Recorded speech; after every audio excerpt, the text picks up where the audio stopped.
Hey everybody, welcome here to Pop Culture Philosophers. It's time for our first comic book YouTuber monthly meetup. We're going to be talking about the best comic books of the month with a plethora of the elite in YouTube comic book presentators, whatever the hell you want to call us anyway. I am Rockin Robbie Billups. Y'all know me. Right next to me is Bullseye Bob from Everything Comics. What's up, Bob? How you doing there, Robbie? Good to see you, man. Doing fantastic. Right below him is Bueller from Comics with Bueller, the elite Comics with Bueller, I should say. Hello, Robbie. Hello, everybody. Looking forward to tonight. It should be a lot of fun. Heck yeah. And right next to him and below me is Dylan, that son of a bitch from Dylan's Comics. What's going on, brothers? Excited for y'all to join us tonight. What'd you just say? Thanks for having me. Oh, you're welcome. Thank you. So you got the package, but you haven't opened it yet, right, Dylan? Yep, right here. Yeah, be careful. Don't show my address. No, I know. Anyway, tonight we'll be talking about our favorite comic books from February. There may be some spoilage in the show, whatever, just deal with it. We'll be talking about it. What's that? I said deal with it. Yeah, deal with it. We'll be talking about our favorites, and please join into the conversation. Let us know what your favorites are, and then discuss them along with us. And this is going to be a show that we plan on doing every single month now. It's going to move between channels. Dylan's going to be doing the one for March. So very thankful for that, Dylan. Thanks, man. I appreciate you letting me do it. Yeah, I can't wait to do that. We'll have to set up a date, and I got to see how my work schedule will be. Yeah, but I'm usually clear. I'm thinking at the end of March. Okay. Yeah, that'll work out because, obviously we're doing the March books then. So yeah, that'll make sense. I thought I was making a joke. Anyway. So I'll start off. And what we're going to do, Dylan, you weren't here before we started. We're just going to kind of go back and forth. I'm going to ask you to mention a comic book, explain why you like it so much, and then we'll all chat. This is my first time on StreamYard from this side, by the way. So how people do that highlight of comments? What do you? Oh, I see it now. You just show it. Yeah, you just click on it. Yeah. There may be some spoilers on tonight's show. Be warned, says Pop Culture Philosophers. All right. I'll start then. Ice Cream Man. Ice Cream Man number 18. Who read that? I agree with you too already. Bueller, why do you not read this book? I was late to the party, and it pisses me off because this is a book I want to jump on. Yeah. And I'm not really a big trade paperback guy, and that's really the only way to get it right now because they're kind of spendy. Yeah. So I got to wait and get lucky and hopefully find some maybe this weekend, actually. They just announced the TV series. They announced that yesterday or today that they're doing a TV series for Ice Cream Man. I'm so on board. So, yep. Yeah, that means it's going to be on Comic Tom's next video, and all of a sudden those prices are going to skyrocket. So if you can get a hold of them this weekend, get them now. I'm going to give it a shot. I'll be looking for them. Yeah, that issue 1 is the hardest to get to. Man, it's honestly, Bueller, it's one, though, that you can jump in wherever. Because I was late to the party, too, and I'm a big horror fan, as, we've discussed plenty of times on the show. And I was just like, I was telling Robbie, I was like, can you find me any issues? Because I was trying to track them down myself because I had somebody saying they would send me issues 1 to 3. I was like, finally, now I can track them down and try to, catch up because it's one that I was always disappointed about being behind on. I felt left out on that because it's not many that there's a lot of horror books kind of coming out now, but that is one that you never hear anything bad about. So that was just one I totally felt left out on. So I'm really excited to try to track down some issues. I know that there's a local shop. I just was there today. They have issues 3 through 10, all for cover price.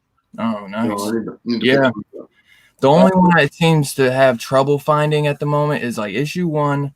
And then I think issue 17, right? The Superman homage cover. Yeah. Yeah.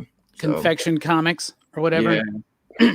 So here's the thing. I mean, I know that you don't like digital, but Damien, Sleepy Reader 666, he turned me on to the Hoopla app, and I downloaded it, went down to the local library, and got my card, and I got the first 3 trade paperbacks for Ice Cream Man. That's how I was able to start reading that.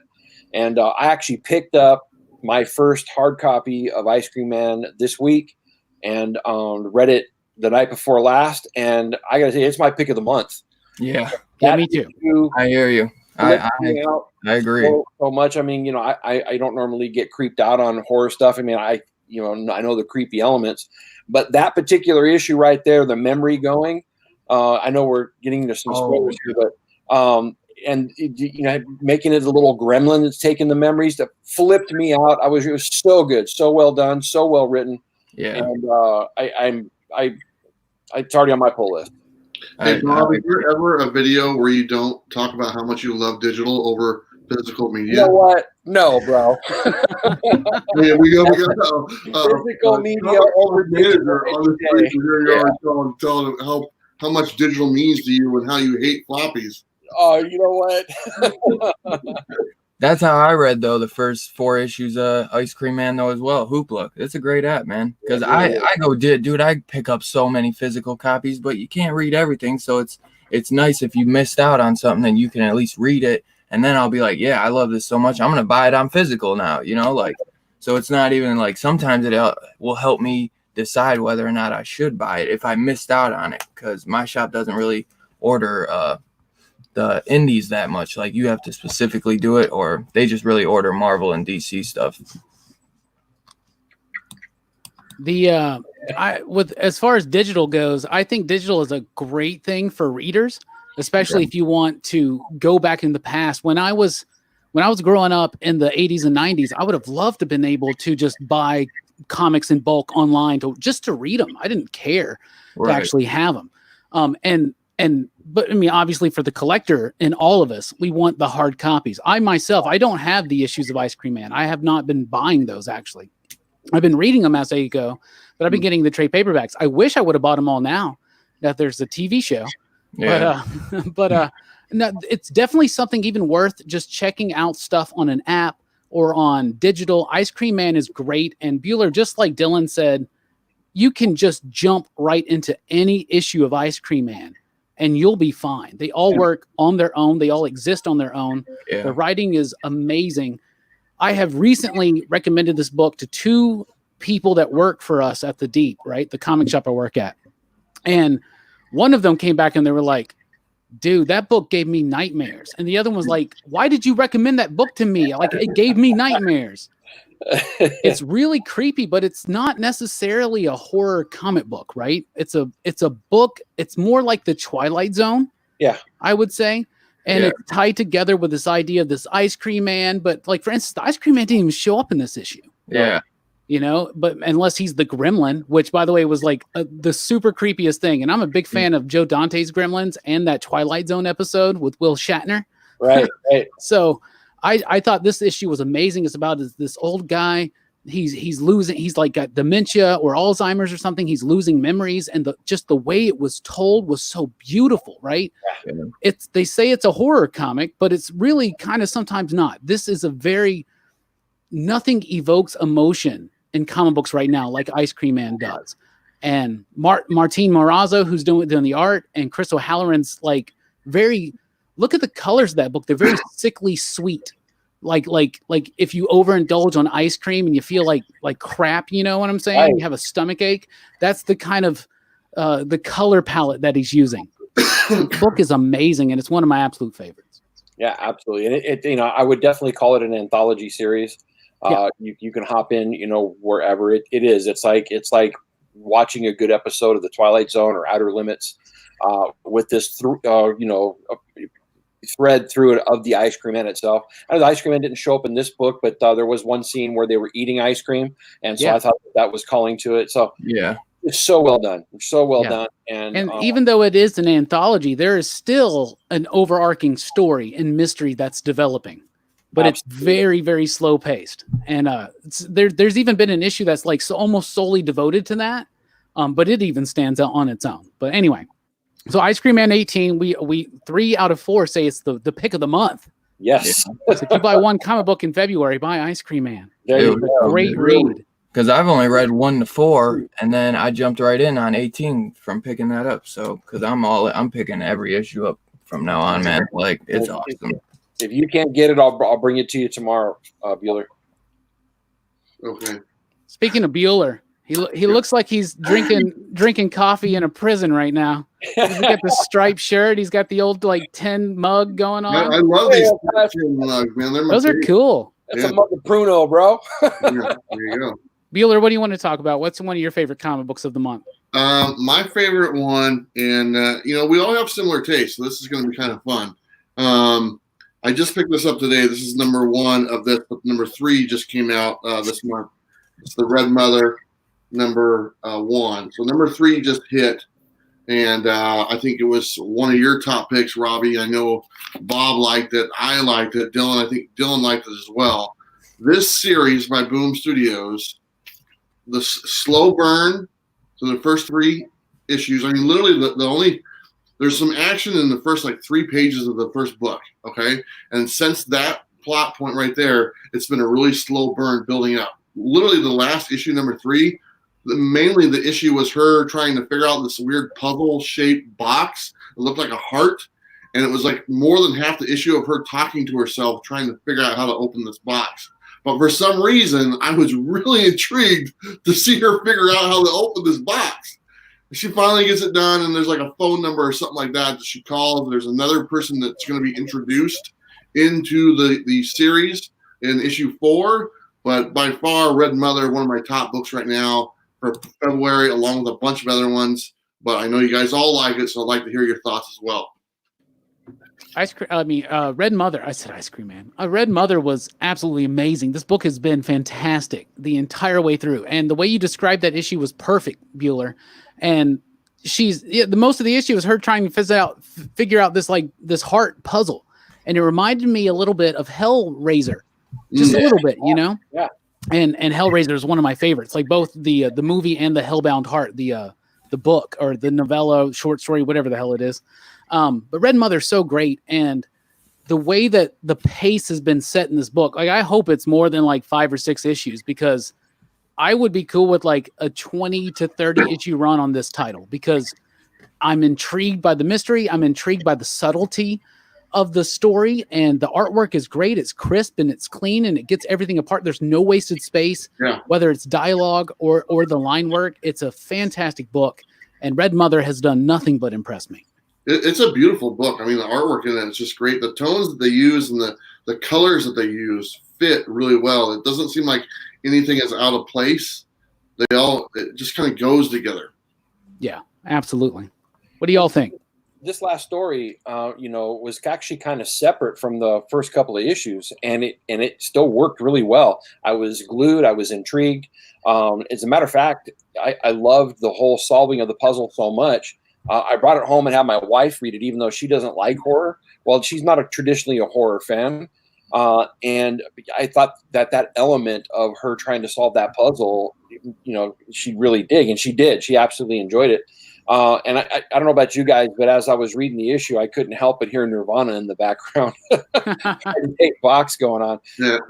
But at the same time, I mean, the writing is just so well done in that book. And even though they took kind of a detour off from, the main story, it still felt connected. It still felt great. I can't wait for the next issue.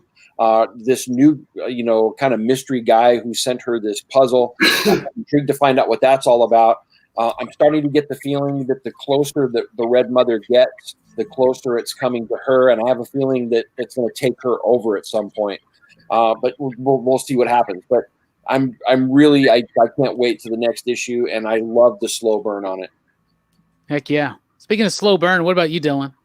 I actually, I didn't get my shop didn't order it, so I only read issue 1 on Hoopla, and I got to read issue 2 actually still. But it's one that I thought the issue 1 was awesome, and it's like Ice Cream Man. I'm just bummed I missed out on it and didn't order it sooner, because I should have had that on my poll to get. But I probably, I was kind of late to a lot of indie titles, and now I'm trying to get on top of it. So I was glad I could actually read issue 1 and 2 on Hoopla, but I still got to read issue 2. But I'm excited to check it out because everything I hear is awesome, and the first issue was really good. I thought it was a lot of fun, and I keep hearing about that puzzle, and that's all I was thinking too was about I was like, man, that's kind of got some Hellraiser vibes, with the, I didn't see it, but I just kept seeing like a panel or two from that. Yeah. I was like, man, so that just really intrigued me because some people, my buddy Perry, I thought he was like, oh, I don't know if I'm going to get issue 2, but he did actually. And I was like, if he's getting it, it's got, because he is so tight, like a tight ass when it comes to like he gets issue 1 and then he's done, man. So it's got to be pretty good. Like all he talks about is folklores, but I think he's been enjoying Red Mother. So it's one out. Actually, now I'm going to be reading issue 2 tonight, man, after all this talk. So yeah, it's good. And the Hellraiser analogy is good because when you think about the movie, like Pinhead and the rest of the Cenobites, they don't even show up until like the middle of the second act or something. Yeah, right. And they're barely in the film, and they're actually even barely in the original story. yeah. But when they show up, it's very important. So I have a feeling that when all this pans out, it's going to hit a point, and it's going to be kind of like a Clive Barker-esque type vibe where I can't wait to see what all this is about. I wonder if issue 1 and 2 sold out. I know that variant cover for issue 2 because I'm wondering I should try to maybe track the physical copies down. So it shouldn't be too hard. I think I still have some at my shop, so Yeah. I don't think it should be too hard. If you have problems, This one up today at the local shop. This is number 1 regular variant cover. I'm gonna check it out. So I'd like to get that. I know probably that issue 2 variant probably sold out because that people were just picking it up for that awesome cover. But if I have trouble getting it from Diamond, I'll hit you up, Robbie. yeah, just let me know because I'll try to see what we got. So let me look at some comments real quick before we move on. We got Fats here, Boppin' Bobby Billups. Oh yeah, I know who that is, and that's really really funny. Bruce says maybe show covers to jog our memory. Bruce, that's a great idea. I don't have any of the comics near me right now, so I can't do that. I know I was trying to pull some books around. I'm You like, got that one. Bueller's on point. Come on, guys. That's a great idea. We'll have to think about that next time. Yeah. Unfortunately, Ice Cream Man is going to be on a pretty obscure streaming service. Well, what did they announce? I don't remember if they. I just Maybe saw that they Shudder. announced it. I wonder Maybe if it'll be on Shudder or something. Did It you might ever be. watch the Ice Cream Man movies? That's just a quirky one, I forget. Oh man, there was like a prop I would always see, like a big ice cream cone, and it was like, damn, what was it? It was like, I thought it was like there's this original Ice Cream Man movie, and it might have been like a brain on the ice cream cone or something. It's something weird as hell, but it was a quirky movie from like the 80s, I believe. Yeah, and at least people trying to find that obscure 80s movie will find this on an obscure streaming service. Yeah. Brett says 4 comic brothers in one place. Let this Friday night begin. Sam Fett says, just my opinion, but you 4 guys have got the best shows. Oh, thank you. Sam Fett must be a liar. Sam And Mike Matthews is in the building. He's a member of the Excitable PCP crew, so that's dope.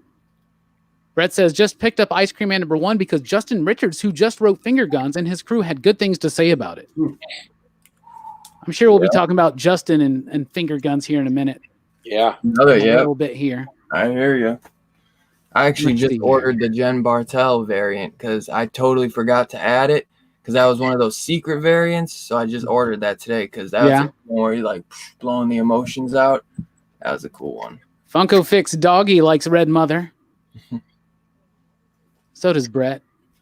So does Scarpad's Comic Treks. Oh, yeah. And once again, don't forget, Mike the Voice Matthews is here, everybody. Me and All my right, y'all. brother, brother Scarpad and I didn't know you didn't get to his comment, but Scarpad Batcave in Carolina. I told you we're doing that Texas Chainsaw Massacre tonight too. Oh yeah. Yeah, my buddy Scarpad's birthday actually. It's his birthday. Happy birthday. Happy birthday, Scarpad. Hey Bob, what's one of your favorite comic books of the month? Oh man, I had a hard time putting this list together, but I think I'll go with my one right behind Ice Cream Man, and let's talk about Olympia #4. Oh man, I have been loving this this particular comic run. I love the throwbacks. I love the way the story is developed. I love how much fun it makes of comic books, and at the same time, giving us a nice fresh story. This new one that just came out, I just read it just before the show. I had a ton of fun reading it. I don't know. Have any of you guys read it yet? I have not, but I know Bueller. Bueller's the one who actually really sold it on me, so I will be picking up the trade when it comes out. I went to pick it up today and I didn't get it, but I have it on order. But you feel free to spoil it because I'll read it no matter what. Exactly. Go ahead, brother. I'm reading it no matter as well. Before we get into number 4, can we just jump to number 3 real quick? Because number 3, I think Robbie said it was like his favorite book of the year so far. Still is. God, that book was so emotional. It's such a different take on that series as far as the creator goes and all the little insider jokes or whatnot, references to the comic industry. It was such a good book. Really looking forward to reading number 4 because of that one. Yeah. And number 4 picks up right where number 3 left off. Yeah. Right in Homie's kitchen after he passes out. So, yeah, it was, just really well done. I had so much fun reading it. We get a little more of the main character's nemesis now coming to Earth, and it's about to break wide open. And so I can't wait. The relationship between him and the kid, you can definitely see how much that's cemented. So much so that even when the writer is talking with the kid himself, he basically goes to him later on and says, "You harm a hair on that kid's head, I'll kill you." This is the guy that created him, It's just good stuff. I had so much fun reading it. Olympia number 4 was amazing, and it couldn't. I haven't read issue number 5 yet. When this book first got announced, Kurt was kind enough to send me the first 4 issues, so I got to read 1, 2, 3, and 4 all at once. Oh wow! And I was like, "Holy cow, this book!" That's why I was riding so high on it when it first came out, because I knew what was coming. But I haven't been able to read the finale. But the finale is going to be over 50 pages. Oh, really? Is number 5 the finale? Yes. Okay. Number 5 is the final issue. All right. Oh, so it's fully breaking wide open in the next issue then. Yeah, Kurt says it's like over 50 pages, and it's all like the majority of it is a big, giant Kirby explosion of like a big fight, And this book has been, at first it's easy to compare it to something like Last Action Hero. But really? But in issue number 3, it goes so much deeper than that movie goes. It goes so much deeper than anything that's kind of like this, where, it's about, Bueller. I remember on one of the shows we did where Bueller was talking about how the kid sitting there reading comic books in the forest, that resonated with him. Yeah. And we all have that bit inside of us, especially those that read comics when we were young, of kind of feeling a little bit alone with it. Like not many people were into it. It's not like today where people will come and watch us here on YouTube to talk about comic books, which, by the way, thank you, everybody.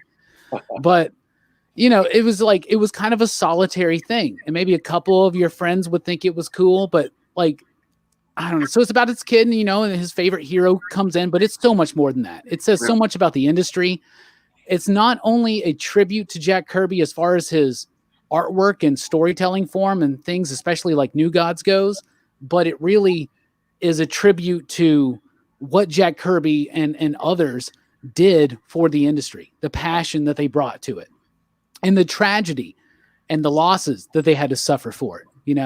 We always talk about the highlights of our favorite comic book creators, but they go through some really big lows too, and so it's nice to see that kind of spotlighted.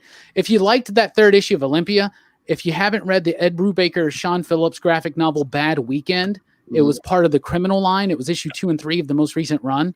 They got it together in one graphic novel. You should read that.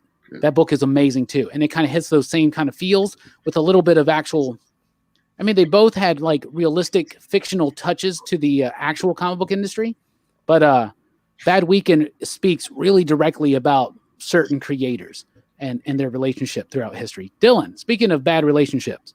Real quick, I want to say something about Olympia number 4. Bad relationships, Jesus. If anybody watching is not familiar with Olympia number 4, okay, the cover of the book isn't the best. Let's just be honest. It's maybe not for everyone's taste, the regular cover. Don't let the cover fool you, because the book inside is fantastic. The cover doesn't look that good, but the book inside, you're going to enjoy it. So don't judge this book by its cover. You're going to enjoy it. You never should, right? Yeah. But what I like about those covers is, and I get exactly what you're saying, and there's another variant for this one. Yeah, I think by Christian Ward, and it's pretty cool looking, artistic or whatever, but it's not going to sell you on the book, Yeah. But what I like is that each of those covers is actually a panel from the issue from where they're actually kind of like mimicking that Jack Kirby style. So I kind of like them. I like them, but I get what you're saying. I still do. I think you have a valid point there. Dylan, speaking of valid points, what's one of your favorite comic books of the month? I was trying to think. I think I'd probably go with Killock. Okay, I've only read the first issue of that, so it continued to be good. Yeah, the artwork is phenomenal. It's just been a really cool idea with these robots that in this issue was probably my favorite, honestly, because you kind of get more into what's going on with that little robot that I know Bueller was like in tears about because it's just so emotional, so heartfelt with that little robot. But basically, these robots kind of like each one is different in their own way, and they got to come together to help each other kind of get this kill lock removed. And just because if one of them gets hurt or dies, they all die. And you kind of see that full-fledged in this issue 3. There's this one, he's more of like a skinny and creepier robot, and he's more heartless. He's like probably the most heartless of all of them. And he's like talking to the kid, and he's like, I don't think you understand like what we're really up against. He's like, you want to see how bad this can get? And he goes up to these other 2 robots that have the kill lock, and he's like, where's your other 2 or whatever? He's like, oh, well, the other 2 stayed on this beach or whatever. And he's like, oh, yeah. And he's like, oh, what are you doing? He's like, oh, I was just trying to analyze you and see where your weakest spot was. And he just like jams his finger in his eye, and they blow up and their eyes like glow red and start flaming out of their eyes. So when that kill lock goes off, their damn eyes start flaming, and they just blow up like the little chest. There's like a chest emblem on them that starts lighting up, and that's how they know that the kill lock has been initiated. And it's just really good. Like the artwork, honestly, man, is what really is just captivates you, because I'm like looking at it and it's just so beautiful, man. Like I'm like, holy crap, this guy wrote and drew. He did the artwork, he did the colors, he did everything. The only thing he didn't do was the letters. But we're on this indie kick right now where we're talking about all these indies, and I feel like not so many people are talking about this book, and it's been one of my favorites. And I like that I never read any Transformers books growing up. I didn't really get into the animation show growing up, but I always liked the Shia LaBeouf Transformers 1. The other ones were okay. They're not the greatest, but I had fun with them. They came out at a time when I was younger, so they might have hit me a little bit different than like some people who read the comics. They had been like, this is garbage. They're okay. The first one was the best, though, in my opinion. We all like Demolition Man, so we understand exactly what you're talking about. But and Over the Top. Yeah. Right, y'all? Yeah. Oh, here, hold on. Okay, I'm ready. Yeah, we're on. Speaking of Over the Top, man, I was saying that Over the Ropes. That's another good one, man. That might be up there too. Yeah, that's a good one, man. Over the Rope and Savage Bastards, I really like too. But both from Mad Cave. Yeah, that was a really good issue 1. Oh man, I'm like, it's hard for me because Undone by Blood, but it's issue 1. This is issue 3, so I can kind of, I'm like you, Robbie, where how we don't like to really speak on a book and say this is the best thing ever until it's had like a arc. Yeah, this is only going to be 5 issues, so that's all you're getting. So it's kind of had a more of a chance to define itself and make me think it's going to be really good all the way through, because I've liked every issue so far. The other issues we've only gotten like 1, so it's like that's why. Well, Over the Ropes we got 3, but that's another one. I'd say Kill Lock and Over the Ropes. Then I know the writer of Over the Ropes. He's a super cool cat. He does signings at my shop. He's done a video with me. Jay Sandlin is a super cool dude. He lives here in Alabama, and really excited for him. He's got a new one coming out next week called Hellfighter Quinn. If you like things like Mortal Kombat and Street Fighter and Bloodsport, I think you might want to check this book out. Oh yeah, I can't wait to review it. Yeah, what he did for wrestling with Over the Ropes is what he's doing for fighting games, and Hellfighter Quinn, and it's a really good book. I did an advanced review already, so it's on the channel if you guys want to check it out. Bob and I did a review on that Kill Lock #1 when it came out. Mm-hmm. We gave it it was standalone review, and we gave it the full treatment, with the graphics and all that good stuff. It's great. And the creator, the artist, the writer, actually just watched that review and left a comment on the video thanking us for doing it, for getting the word out for his book. That's awesome. It's a great book. I mean, his profile name is his name, so it's his name is his profile name that's on the book. So it's like it's in the comments there. But he really appreciated it because, like I said, I think there's only one other review that's a standalone review for that book, and so any word that we can get out there about how good it was, he appreciates it. Professor Bill who did that too. I don't know. I reviewed them like on my weekly videos. But I should have done a review for those because it's a great book, man, and more people should be picking it up. I think if you're a Transformers fan, it's like right up that alley, man. You know, it's not Transformers, but it's kind of it's darker in a way, and I loved it, man. The artwork is just so captivating, like, and it's not even just artwork; it's great storytelling. I mean, and it's only 5 issues, so I'm always a sucker for miniseries. Miniseries are good. I tried to hint to him to send me issue 2 and 3. I don't think he got it. Yeah, I read issues. I've read all of them so far, and I really enjoyed issue number 3. I think that issues 2 and 3 have started to dial in the individual characters and who they are. I really enjoy the soldier. Every time that he comes on the scene, I just get really excited. I am kind of intrigued on the mystery of the kid, but the other two kind of cracked me up. The one that's that's got the addiction problem, he's kind of always first in, and then the one that's devious, the one that actually initiated that kill lock. Yeah, I think he's an assassin.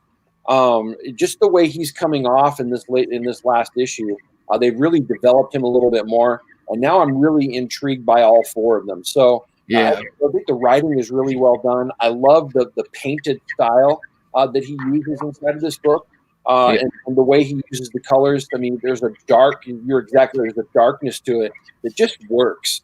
And for it being robots, it's very well done. And so I'm enjoying it. I have a feeling when we get to issue 5, I'm going to be sad that it's over. Yeah, it's another one like Olympia that the covers just don't do it justice. Because I mean, like. From that to something like this is just one. This is like the set. Every time they have a amazing like landscape panel, to kind of show the world of like what we're getting into. Like it's crazy, man. Like I just love it, man. Like it reminds me of like video game concept art. That's kind of what it looks like. Yeah, that's a great point. Some of the pinups that they have in the back of the book, I think would have made better covers. Yeah, I was thinking the same thing when I was reading that. I don't know if there's any variant art like covers or anything for this. I think they're probably just the main covers, Yeah, I haven't seen any variants, but my hat's off to the guy. I didn't read any of his Transformers stuff. Yeah, I've really been digging Killlock from the very first book on. I believe he just does artwork for the Transformers. That's what he's really known for. But it was just awesome to see him get to do his own thing. And I heard he's had this he had this completely written out, and it's not where you have to wait. It's already written and it's done. It's just got to wait to be put out.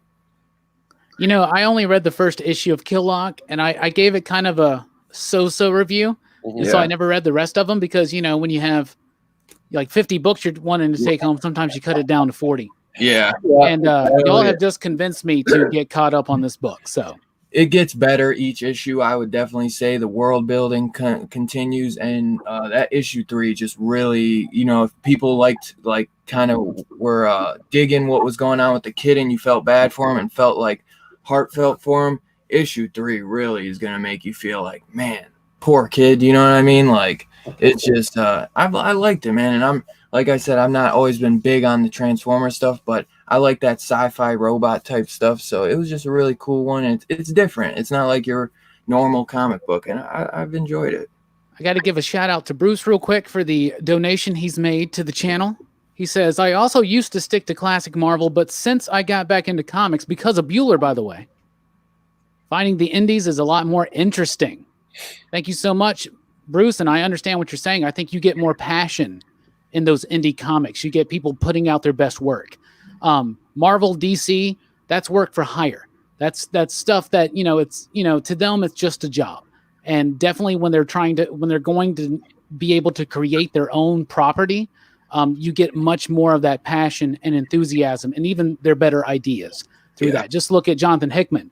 If you're blown away by his X-Men run, check out his creator-owned stuff. East of West is one of the best comic books of all time. I've heard it. Yeah. And he's got Decorum coming up, which looks really cool. Yeah. That art, absolutely. I forget who's doing the artwork on that, but Mike Huddleston. Okay, yeah. Because that looks like it's going to be some really cool world building. Like, I know a lot of people are liking Undiscovered Country. Yeah. But Decorum is what I'm really excited for. Like, I'm sticking with Undiscovered for a little bit, for a couple more issues, but I hope Decorum kind of does a little bit better, because Undiscovered kind of let me down a little bit. I just thought it was going to be a lot bigger than what it was, but it is bigger than what it is. The problem is that this book is not meant to be 5 issues. This book is Undiscovered Country, and it had a decent issue this month. So I'll go ahead and say this, but like, it did. The way that they're taking what could, like, if let's say civilization collapses. Okay, I'm not wearing the Teen Dog shades tonight, y'all, but let's just say civilization collapses. Let's say that happens thousands of years from now. They unearth us. They're going to take all of our documents that they'll find out about, like the Declaration of Independence or any of this kind of stuff, right? They would build a mythology around it. They'd be like, well, they believed in this pantheon of gods that was Thomas Jefferson and George Washington, and they would take quotes from, like, the Declaration of Independence or the national anthem. Dawn's early lights was something they thought was an event that was coming. It was going to lead into the apocalypse or something like that, right? You just think about that, right? Yeah. So in Undiscovered Country, the way that they're taking that concept of what would happen in an America that went wild and Mad Maxi, right? And like spread that out over time. I don't know. I think that book is it's a slow burn as well. But I think that book's going to really blossom into something more significant as it goes. But it's not so much in its first few issues. But there are plenty of things, if you look back, Transmetropolitan, Preacher, Sandman, even those books, even in their first few issues, don't let you know what the series is going to be, so Undiscovered Country, I think, is playing the long term there. Yeah, I heard it's like supposed to go for I could be wrong. I know I heard at least 50 plus issues or something. Maybe it was even 100 or something. Yeah, but I hear it's supposed to be. They're doing a movie or a TV show or something. So yeah, they're going to milk the hell out of this one. Yeah, I'm telling you. I snagged both those covers too for that issue 1 because I was like, wow. I was like, this looks like Mad Max. I love that movie. Like, those are so awesome. So that's what really, when I was reading, I was like, oh, this issue 1 was amazing. They started full fledged on that issue 1. And it just slowed it. I think that issue 1 is just kind of just a little misleading because that one started. I felt like really good, and then it just slowed down. It was like it went forward, and then it's like, hold on, back it up. Well, Image has been lacking, especially since Saga has gone on hiatus. Image has been lacking their Walking Dead, right? Yeah, their ongoing independent book that's going to like make way. And I think they're banking on Undiscovered Country for that. And so if you think about it, like, to be honest with you, I read Walking Dead when it first came out. So the first day I worked at the comic shop at the time, and I read it. We ordered 5 copies of Walking Dead #1. Oh, and I read it, and I was like, oh man, that's just like 28 days later. And I put it back on the shelf. So even you never owned it? No. You just put it back on the shelf? No, I started getting into it in like issue 14 or something. So I had the first 2 trades, and then I had 13 and on. Oh. And then as soon as there was any movement, I sold them. So people were like, don't you regret not buying that Walking Dead #1? I'm like, not really, because I would have sold it when it hit $50. Yeah. And then it winds up being worth $1,000. Yeah. So, oh man. But to me, that first issue, so it's one of those books, like Walking Dead didn't tell us how far and deep it was going to go in its first 6 issues. So I would not expect that out of Undiscovered Country right now. The next book I want to talk about, though, is one you mentioned, Dylan, Undone by Blood. Yes. Anybody read that aside from me and Dylan? You two over there? I had a hard time with it, man. Really? Really? I you know, with me, artwork is a big thing, and in the beginning of that book, I have to go back and reread it just because of how many people have said it's really great. I have it. I tried twice to get into it in the first couple of pages, and it just didn't grab me. But anyway, that's not to you guys. Go for it, man. Bob, are you a fan of westerns, Bob? I love westerns, man. Do you like the modern western, like something like No Country for Old Men, for instance? Well, I love anything Coen Brothers, so I'm going to say yes on that. But, well, that's a wise thing to say. Yes, Hell yeah. I love that artwork. I love the old westerns. I love the modern westerns. I don't think any western can beat Tombstone, really. Oh, come on. All-time favorite. But bottom line is, you know, yeah, I love the genre. Always have. Well, pretty soon we're going to have the great debate, Rockin Robbie versus Bullseye Bob, over why Tombstone sucks. Oh, God, here we go. I'm just kidding. I like Tombstone. I really do. Tombstone Funko Pop coming. They're out. We got them at the shop right now. I almost bought a Doc Holliday. What? I didn't know they were already out. Yeah, we got them at the shop. I almost bought a Doc Holliday because it's so sickly. It looks awesome. I like the artwork in Undone Blood. It's a modern and a classic Western all in one. So it has there's the story. It's a revenge Western set in the modern day, and it's this woman who her family was killed, and it's very much like a huntress type idea. And she's out for revenge. She's in over her head, but she doesn't care. She's young. She's filled with vengeance, and she just wants to go and just tear ass through this Western town or whatever, right? Meanwhile, she's reading a classic Western book. So they also tell that story as it goes. And so it's almost like that the Dawn Treader in The Watchmen a little bit. Now, I'm not saying this book is as complex as The Watchmen. I'm not saying that at all. But it adds a richness to it because everything that happens in the classic Western reflects what's happening to her in her real life modern Western. Yeah. And I really liked it. And I love the artwork, especially Jason Wordie's colors. He adds such grit and grime, as well as a great color palette to the issues that he does. Jason Wordie is one of my favorite colorists. He colored God Country, the Donny Cates Jeff Shaw book. Yeah. He colors Wasted Space right now. He is an amazing colorist. And then you've got Hassan Othman El Howe as the letterer, and he is one of the top 3 letterers in the business right now who cares so much about what's going on. I almost like the modern day artwork a little bit better. I still really like the Western part, but yeah, I think I might like the modern day artwork a little bit better. It's just more bright and vibrant. You know what I mean? But the color's different because it lets you know that the old one is like pulpy and aged. Yeah. You know. So in a way, I like it's perfect for what it is, for what it's trying to tell you. But the only thing I thought the story was absolutely amazing. The chapter 4 in the back was a little weird. Like the writing wasn't the greatest, I felt like, but I still liked it. But I read the story like twice, and I liked it, man. I thought it was really good. I'm big into Westerns. I think I'd probably say I like this maybe better than Savage Bastards. But look at that puppy. I wanted to get that incentive variant, and I'm not big on getting like the incentives and stuff unless I really, really like the story or if the cover is just amazing. Because I'm never lucky enough for my shop to order that many copies of a book. Like with the TMNT, I never get to get those retailer incentives. But I wanted to get that because I was just like, man, this is just such a good book. It was honestly that this and Ice Cream Man and Kill Lock, those like all my picks of the month probably would be indies. You know what I mean? Like, all right. Dylan doesn't get to talk for the rest of the show now because he's already mentioned his favorites. Just kidding. What about Bueller? Do you read that book? My shop didn't have an extra copy, so I didn't pick it up. But it's definitely on I'll pick it up when it comes back in. All right. What do you want to talk about next, Bueller? Well, first off, the best Western movie is Time Rider. If anybody's familiar with Time Rider, it's about a guy on a motorcycle goes back in time in Western. I've never seen that, but that sounds really cool. Tell me about that one. Riding around his motorcycle around in like some Western world or whatnot. It's pretty cool. But okay, enough about the indies. I'm going to kind of break with tradition here. And so right now I'm really enjoying The Punisher Soviet. Really enjoy this series. It's by Garth Ennis.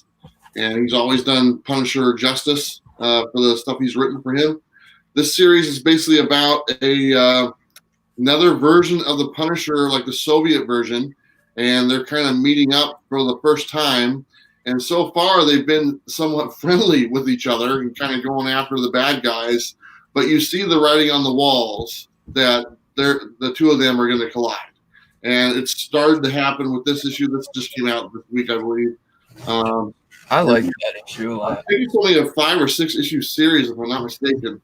But you know it's going to come down to some huge gun battle at the very end, and Punisher's going to win, obviously.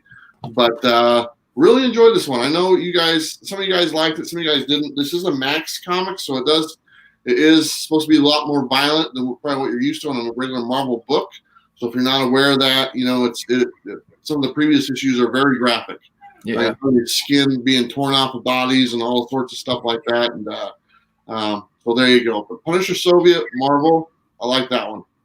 I believe it's only 5 issues in the back. I think they said the next one is the conclusion, but it was great. I've loved it too. I thought it was great. One issue, I think there's one out of the 4 that I didn't really care for as much, but number 2 was the one that kind of slowed down a little bit. Yeah. I read the first 3 and I liked it, but this week my initial list was 50 and I cut that down to 37 or 38 or something. Yeah. Actually, it was even only that low because I was shorted Redneck and Cult Classic. Yeah. But is that the last issue of Cult Classic too? yes, of Creature Feature, yeah. But there'll hopefully be a volume 3 of Cult Classic because each story is its own thing. So, yeah. But just set in this random town, and that's another one of my favorites. I thought that was great. I thought the conclusion of Cult Classic was really, really good. But yeah, Punisher Soviet, I really liked 1, 2, and 3, and I will read 4. And probably try, as long as it's not a big week, I'll do the finale on issue 5. Yeah. But if Garth Ennis is on Punisher, I'm down for it. I think it's cool. I think a new Punisher comes out after this one, a new launch or relaunch or something. I don't know. Yeah, who's writing that? I don't remember who's writing that. I don't think it's Rosenberg. I think it's someone else. We don't know yet. I don't know for sure. It's not Rosenberg. I know that. I wish. I like him. Well, his run's over though. So. Yeah, true. It'd be cool if they brought back Rucka, but that's not going to happen. It seems like Marvel hates his run on Punisher, which I think is a great run. So, one of your fellow Portlanders, out there in Portlandia. You know more of the creators here than we do. I think so. Like, I messaged you one time about that test book, and you're like, the guy lives there in Portland. I was like, oh, okay, cool. Yeah, Test was an interesting book. Let's see. Bob, what do you want to talk about next? Well, I just want to mention on Punisher Soviet, I read the first 2. I know there's a lot of hype on the first book, and I liked it. I just didn't think that it was, the best. I think a lot of people have been hungry for a good Punisher story. Yeah. I think that issue 1 was a return to form, which I really loved. Number 2 definitely slowed down, and so I have issue 3 and 4, just haven't read them yet. And but based upon the excitement here, I'm definitely going to get into it. I definitely would like to see a showdown between him and this Soviet version of the Punisher. That would be pretty awesome, actually. So I'd be getting into that. How long are you thinking about going on this, Robbie? Because there are books I want to mention, but I don't want to go too far deep in the woods.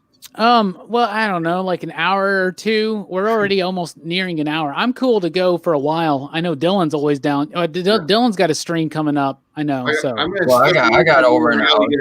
I'll be right back. All right, do that. An hour, because I figured we'd go at least 2. I didn't know. I'm thinking an hour and a half, 2. It seems like it's going 2. Yeah. Let's go to 2 then. But if you got to dip out early, Bob, and you want to get to a bunch, feel free to go ahead and do that if you need to. I appreciate that very much. Well, one I definitely want to mention that I had a lot of fun reading was On the Stump, number 1. Man, I it popped up, on my radar, and I wanted to check it out as soon as I found out, the whole understanding of the way they're doing politics in this alternate reality. And, WWF meets, American politics. I loved it. Absolutely. That's how they should do it, by the way. Imagine if the debate, I still think Bernie would have slaughtered the debate, to be honest. I'd like to see Bloomberg versus Bernie, wouldn't you? Oh, that'd be awesome. That'd be Celebrity death match. I would love even more to see Bernie throwing an elbow on that dude, man. That'd be so great. But survival of the fittest, and not just election, but actually taking policy and battling over policy, I thought was a great idea. But beyond that, I mean, that's kind of like the vehicle, of the story. But I really thought the backstory of, the politicians that are trying to do the underhanded work behind the scenes, bribing people to throw the fights and things like that. It was a callback to a lot of different things that I really love in stories of intrigue like that. I thought it was really well written. I love the artwork. The color was really well done on it. And I am so on board to, for issue 2. I think they've set up a really good story there. Yeah, I thought Over the Stumps was a really cool, fun idea. And that, and it seems like with the way that most people view politics nowadays, and, obviously we're not getting too far into all that jazz, but it seems like most people like pick political parties, kind of like they pick sports teams or they pick favorite wrestlers. And so it's like, it's an interesting idea that Chuck Brown is developing here with how to do that, and like how the entertainment industry meets politics has already been happening. So let's just take it one step further. And all of a sudden it's as absurd as professional wrestling. Right. Even though I say it's absurd, it's awesome. You know what I'm saying? Politics is absurd too. You know what I'm saying? Yeah, so absolutely. they're two of the most extreme absurdities in pop culture is politics and professional wrestling. So why not bring the two of them together? I think that works. Did you read that one, Dylan? I did not. That one, I was reading the solicits for it, and it wasn't, hooking me in. But my buddy Scarpad was actually raving to me about how good it was, and I was like, man, I can't believe it. It just sometimes I always tell you, Robbie, those solicits don't really hook me in. So sometimes I gotta just, say screw it and just pick it up no matter what and just give it a shot, because sometimes I feel like they don't solicit these books in the best way or give a good enough synopsis on what is to come for the book. Yeah. So that book just didn't really do anything for me, but I plan to definitely check it out after all the hype I was reading. I heard it was absolutely really fun, and what book a lot of that political stuff going on. Over the Stump. Oh, okay. Yeah, On the Stump. And the other thing that I really enjoyed about it is in the midst of the action, the action is absolutely brutal. There's some brutal scenes inside of that just, I was feeling the punches, man. it was very brutal. So yeah, that was a good one. Can't wait to see issue 2. Here on the Kid stopped in and said, hi, awesome show. Here on the Kid is a great YouTube channel. This cat and his kid, he's a literal cat, not an actual guy or nothing. He's a literal cat, weightlifting cat. And him and his kids, they do this awesome show on YouTube. And they did a stream with Dylan, and that was super fun. Bueller was there. I remember seeing you there. Yep. And they're just a great channel. Y'all should check them out for sure. Yeah. Dylan, you got another favorite you want to get into? Another one of my favorites. Let me see. I love how prepared Dylan is, by the way, everybody. You know what I just read? Hey, I got the books at least right next to me. I was trying to think beforehand. I was like, what? I was like, what's everything that came out? We read so much at times. You're like, everything came out this month. What are you talking about? Yeah. Every time it came out this month. I was thinking of a DC one either. Man, I really love that Detective Comics 1020. So it's either like, I'm going to go to DC. We can talk about whichever one first, but this will probably be the easiest one to talk about for everyone. Yeah. Deceased, Unkillables. I love this. I thought, Robbie, I know I heard you mention you didn't like this one as much as the last series first issue. I thought this was better than the first issue of the last series, but maybe it just kind of, I don't know, like. Well, la-di-da, Dylan, Jesus Christ. You're not allowed to have your own opinions, Dylan. I still said it was good. Damn it. No, I didn't mean it like that. I just thought I just remember I thought you said you didn't like this as much as the first issue. I don't mean you didn't like it, because I know you said you liked it still. It didn't reach as deep, tragically speaking, but I haven't read issue 2 or 3, so we'll see what happens. I haven't read issue 1 in a while, so that's why I was trying to remember. From what I remember when I read issue 1, I thought this one just jumped in pretty nicely. A lot of the story is kind of established already, so that might have helped in a way. This one more felt like a zombie apocalypse movie that we've seen already in a way. You just throw some superheroes in the mix. You know what I mean? It seemed like a movie we've all seen before, you know? Yeah. I think Deceased was really cool. And so this is it's supplemental material to Deceased. So I don't think it's going to be as good as like Deceased at first. The first issue of Deceased, I didn't give a good review. I was like, it's all right. It's like DC's version of Marvel Zombies, but it became more than that. The thing is, Tom Taylor does a great job, and it's a cool book. It had a lot of cool covers. I'm not the biggest Jason Todd fan. I think the most important thing Jason Todd ever did for comics was die. But aside from that, and I think Deathstroke's maybe a little overrated. This is a dude that couldn't beat a group of kids for like 20 years. So I don't know. One thing I like better about this series, though, just from the first issue, I like the artwork a lot in this series, like so far at least, because somebody was saying that they had like back and forths with artists on the first series. I didn't remember that, but I remember the artwork was a little bit more grittier.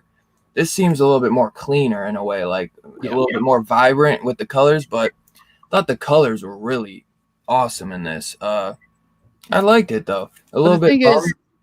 In the initial series, you do sad things to Batman, you do sad things to Superman, and I'm like, man, you do sad things to Flash and Green Lantern and Green Arrow and Black Canary. I'm like, man, I feel that. That's sad. Yeah. If you do sad things to Jason Todd and Deathstroke, I'm not going to care. I'm going to cheer it on. So for that, I'm excited about it. Any of you two read that? Jason. Y'all read Deceased? I really enjoyed Deceased Unkillables. I definitely took a different turn than I thought it was going to. I wasn't expecting it to be in the same timeline. I thought it was going to be a whole different story. So that was the first thing that really stuck out to me. I definitely enjoyed it. I love anything that you dive into the villains, and that's definitely what they're doing inside of this. It's basically the premise. It basically is now that the heroes are gone, we have a chance, and so I kind of enjoy that. I think the first issue was really well done. I love Tom Taylor's writing. I think he's gotten some pretty hard jobs, in the beginning, and he's hit him with flying colors on just about everything he's done. And so I'm on board with it. I'm the same as you. I'm not a huge Jason Todd fan, although I keep trying to go back and seeing if I could pick something up that's going to strike me. It hasn't yet.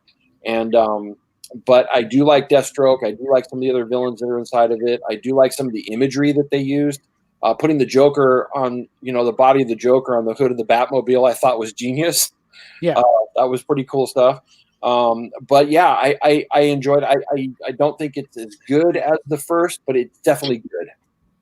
Yeah, I'm right there with you. Did you read that one, Bueller? I flipped through it. I have it. I'm a huge Deceased fan. The first miniseries was probably my favorite miniseries of the year last year. So I was really excited to pick this one up and to get out. This is actually a series where I like it so much.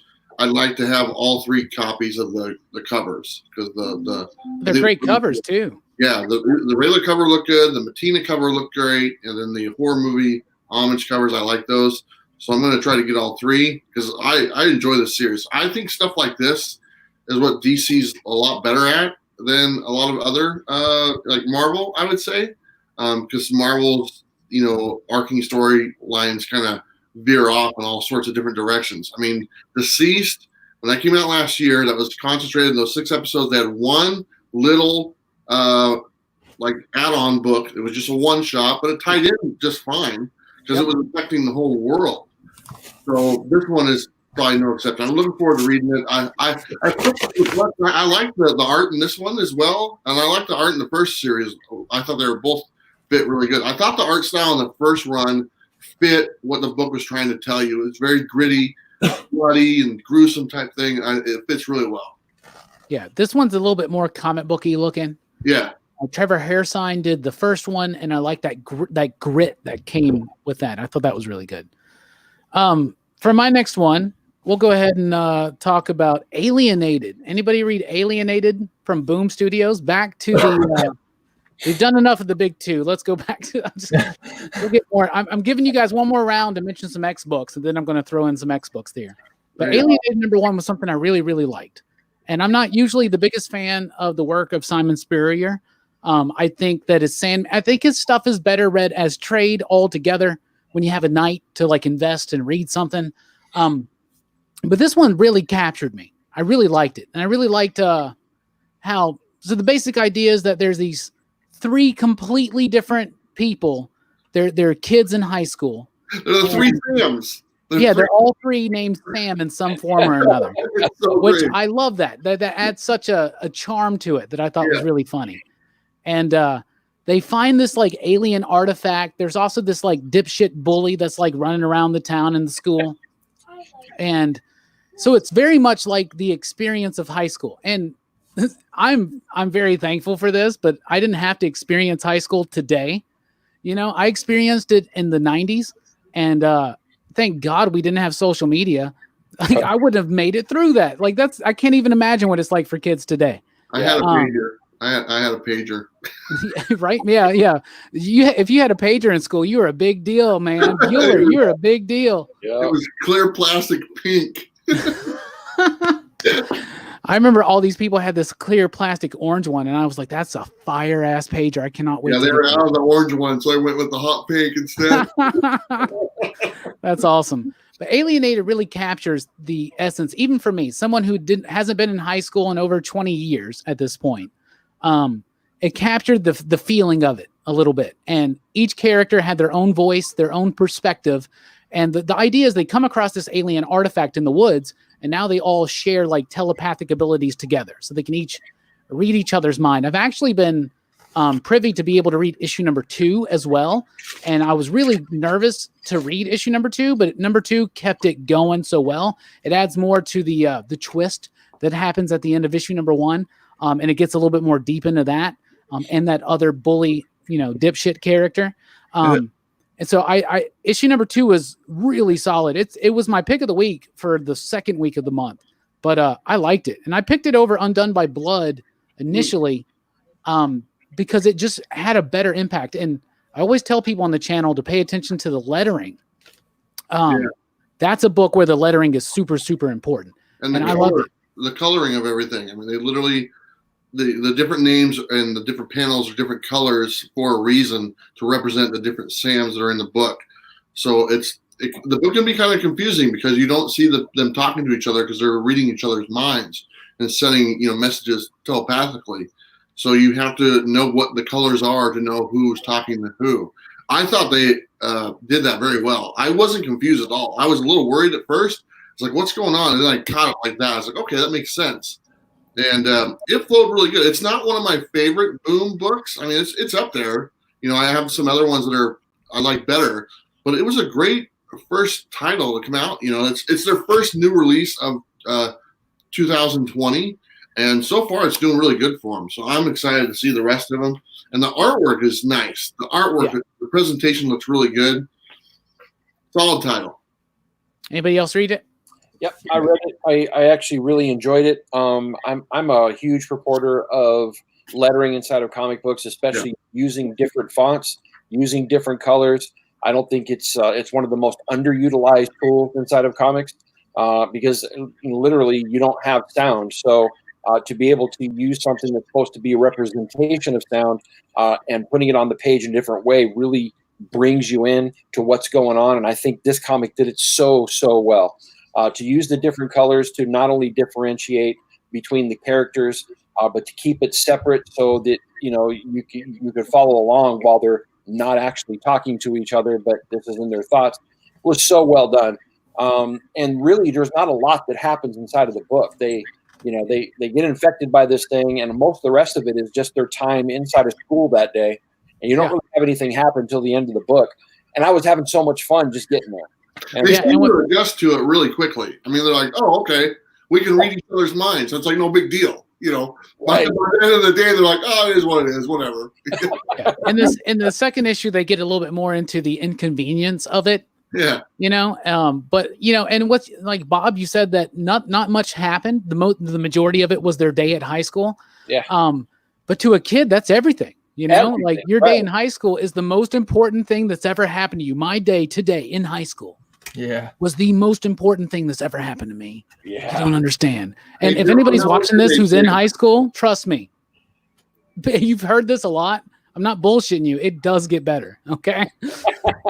It really does. I promise you. High school is the worst.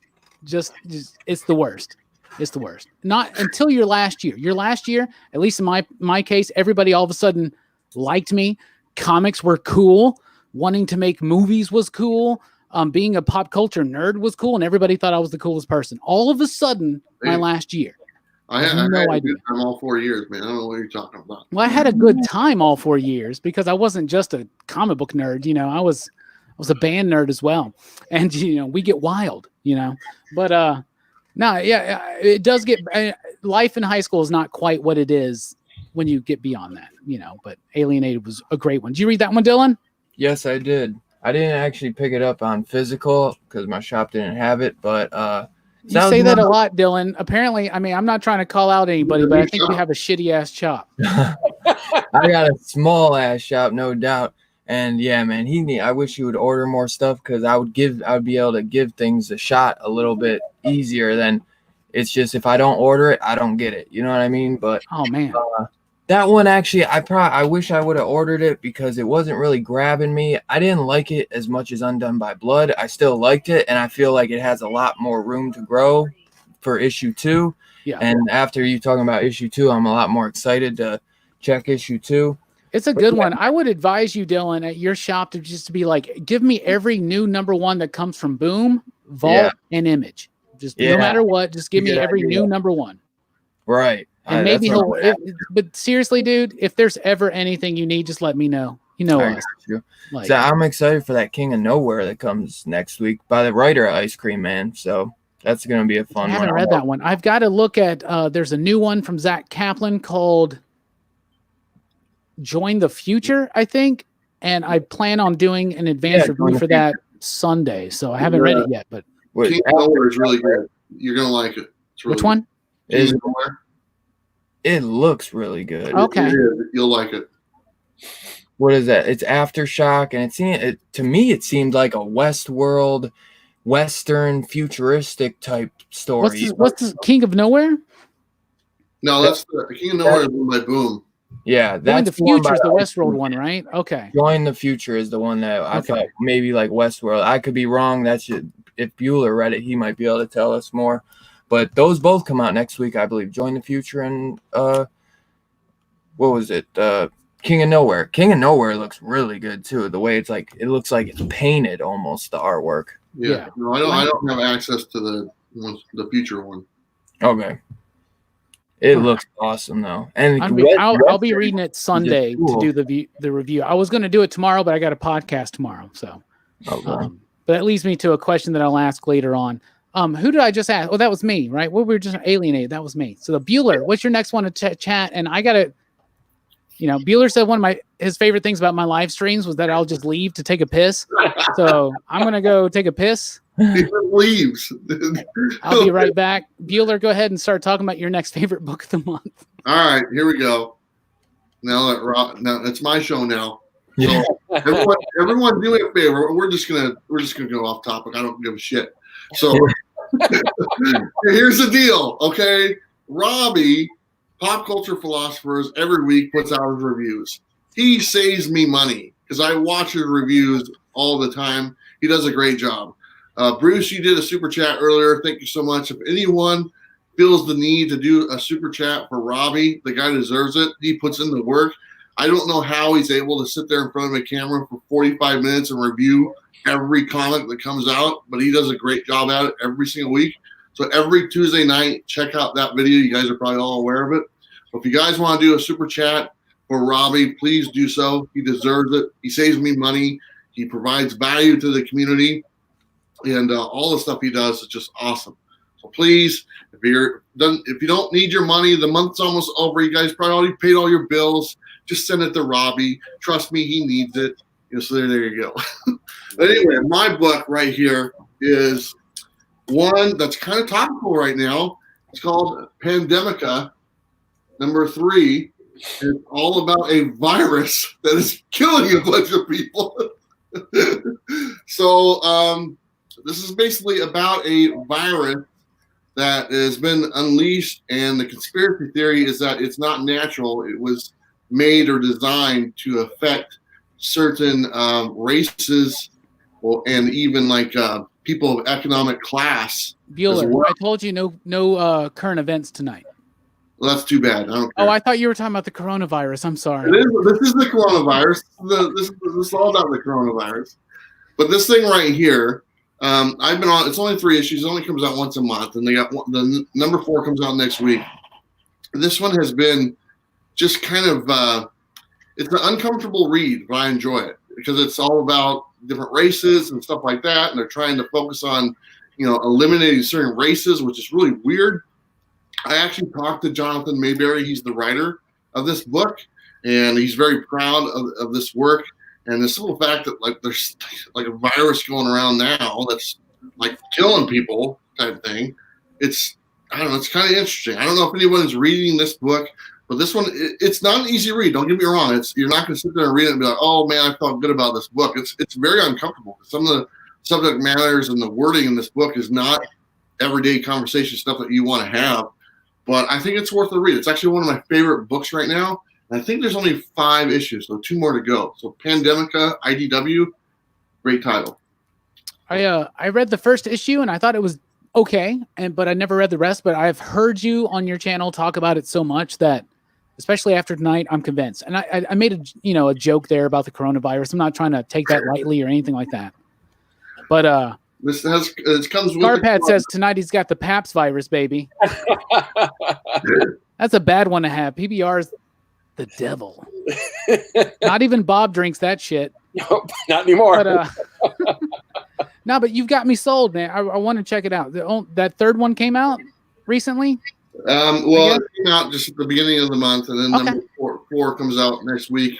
That's Jonathan Mayberry, right? Yeah, Jonathan Mayberry. He's an award-winning writer. Everything he does is like post-apocalyptic. Yeah. Is it not? Yeah. All this dude does all day long is figure out ways that the world's going to end. That's got to be very depressing.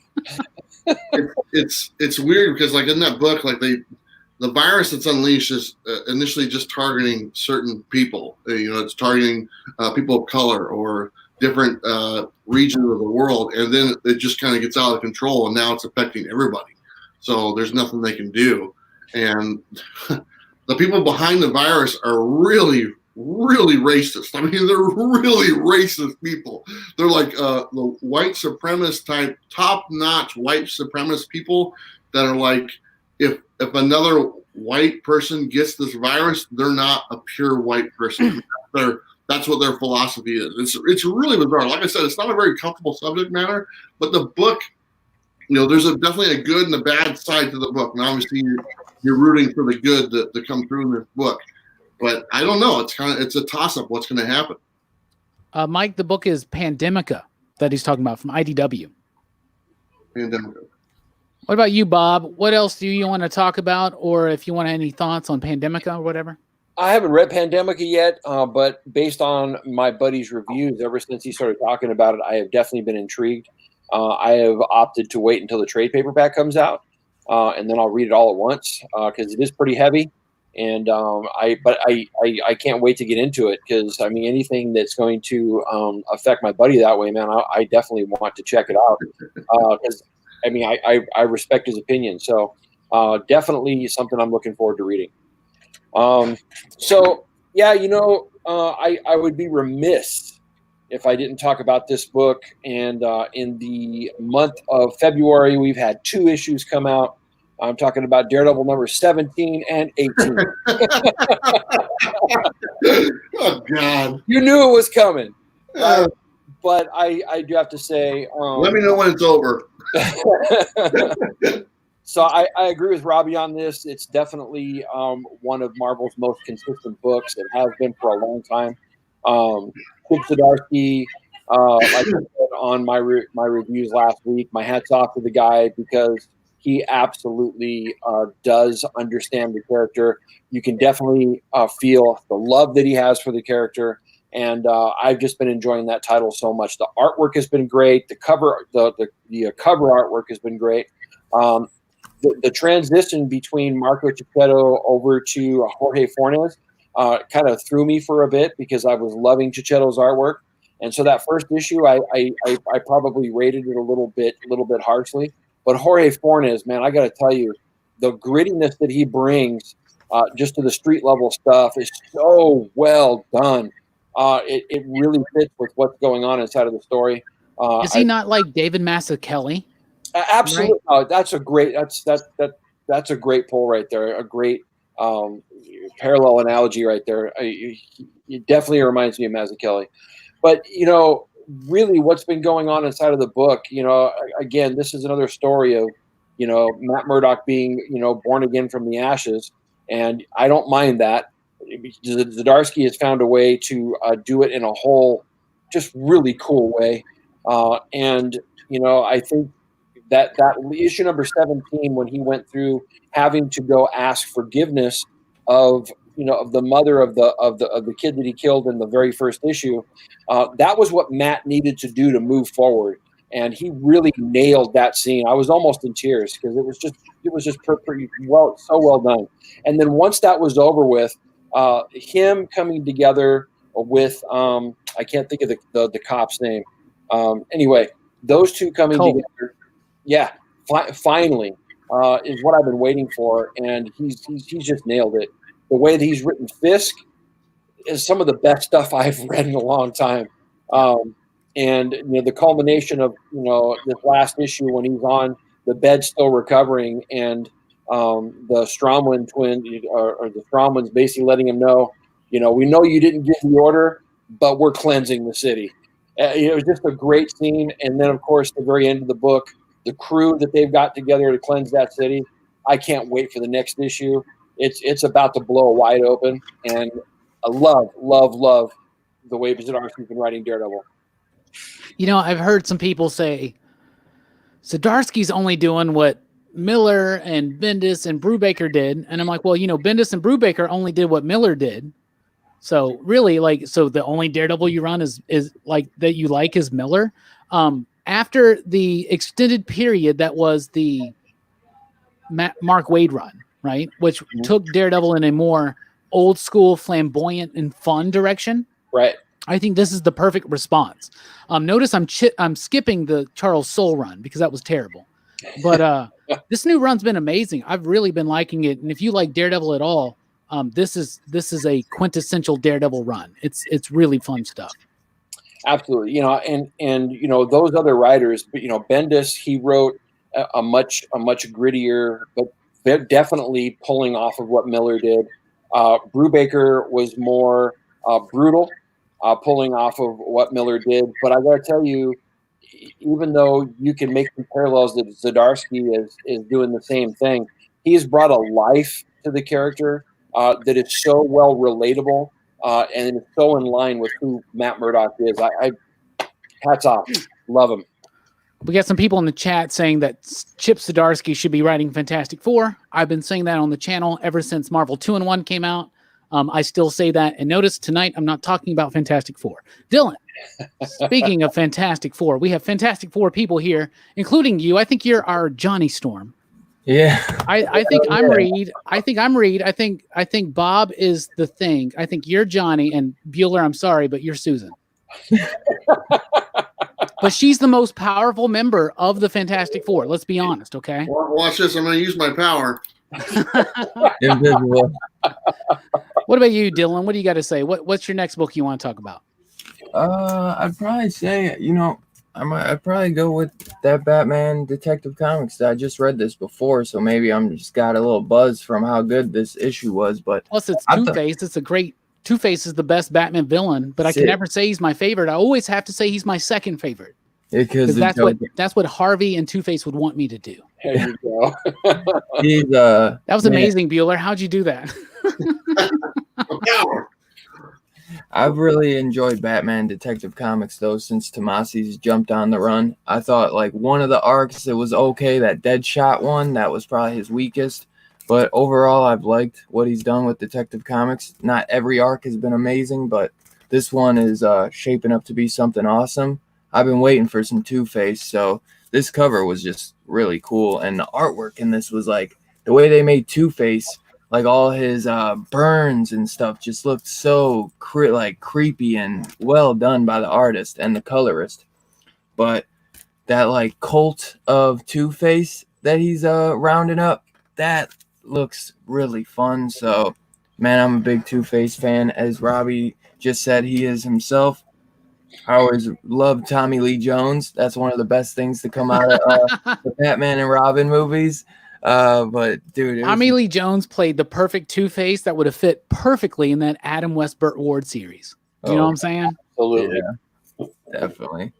But yeah, I've just been loving Detective Comics. I'm sure there's other books I could think of, but I just read this a little bit ago before doing my video. So I've just liked Detective Comics the whole way through. Like Detective and Shazam are probably my two favorite DC books. That newest issue of Shazam was amazing. It was, wasn't it?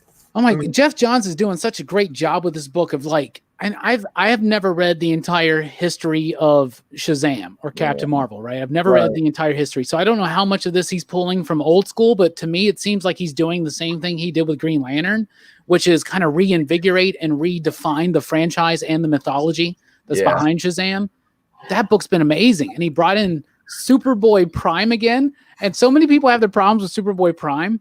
But I love Superboy Prime. At Infinite Crisis, when he kills everybody, like, whoa, are you kidding me? In fact, we've got a first appearance of Superboy Prime at the shop right now. And I've held off on buying it.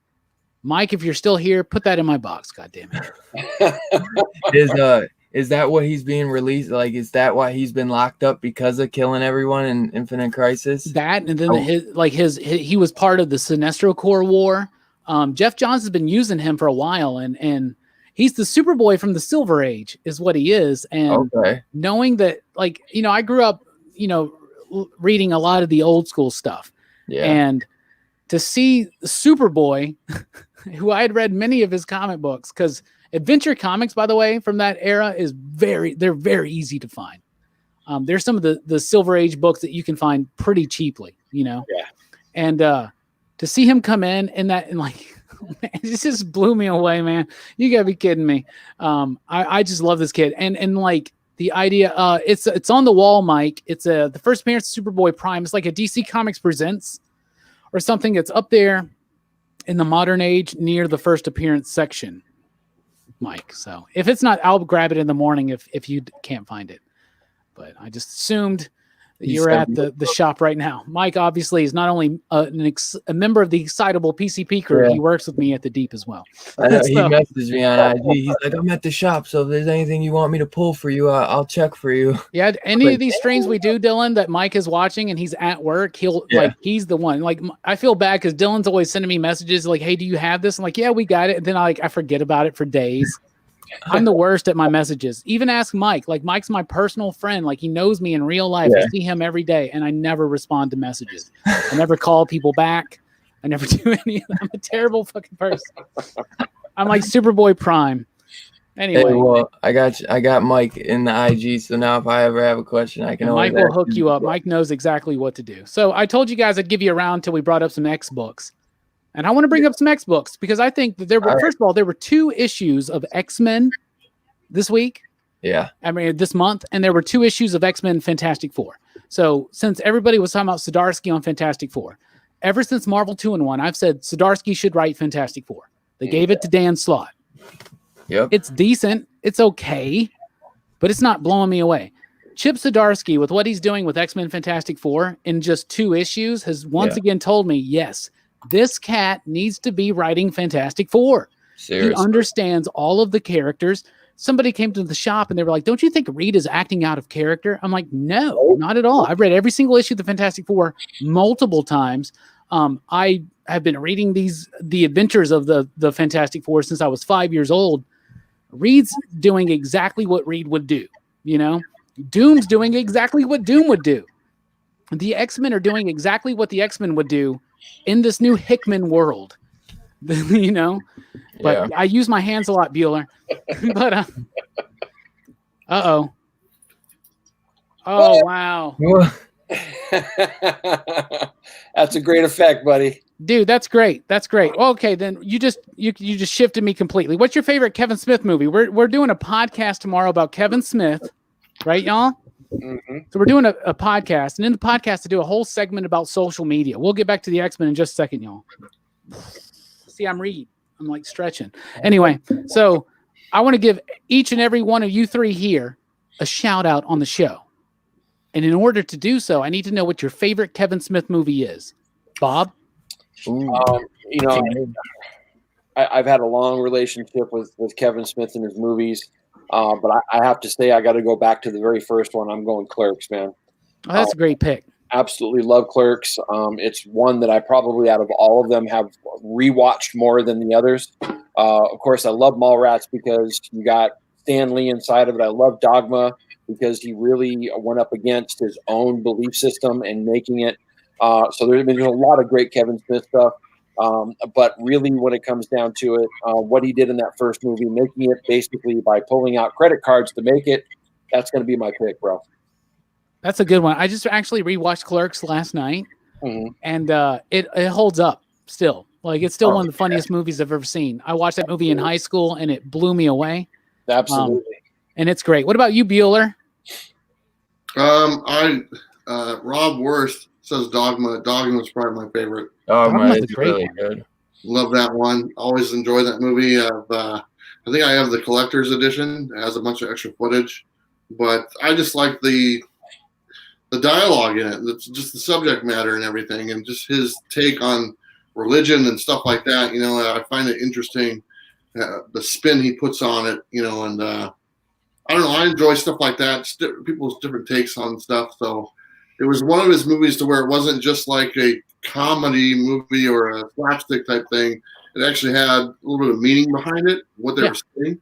So that's why I liked it the best.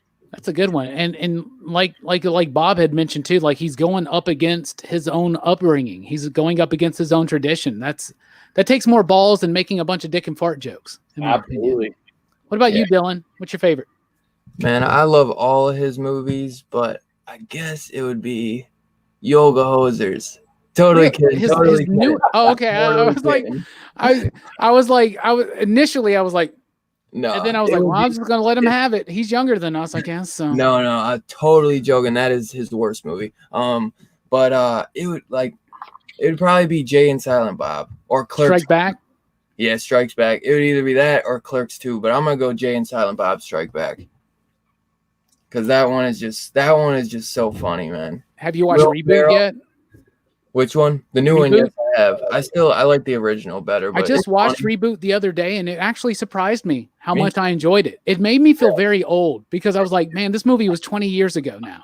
Yeah. The original one. So good going, Bueller. So anyway. That's great.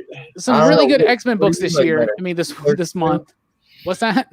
I was going to say, what do you like better? Jay and Silent Bob Strike Back or Clerks 2? Strike Back. Yeah. I'm actually not a fan of Clerks 2.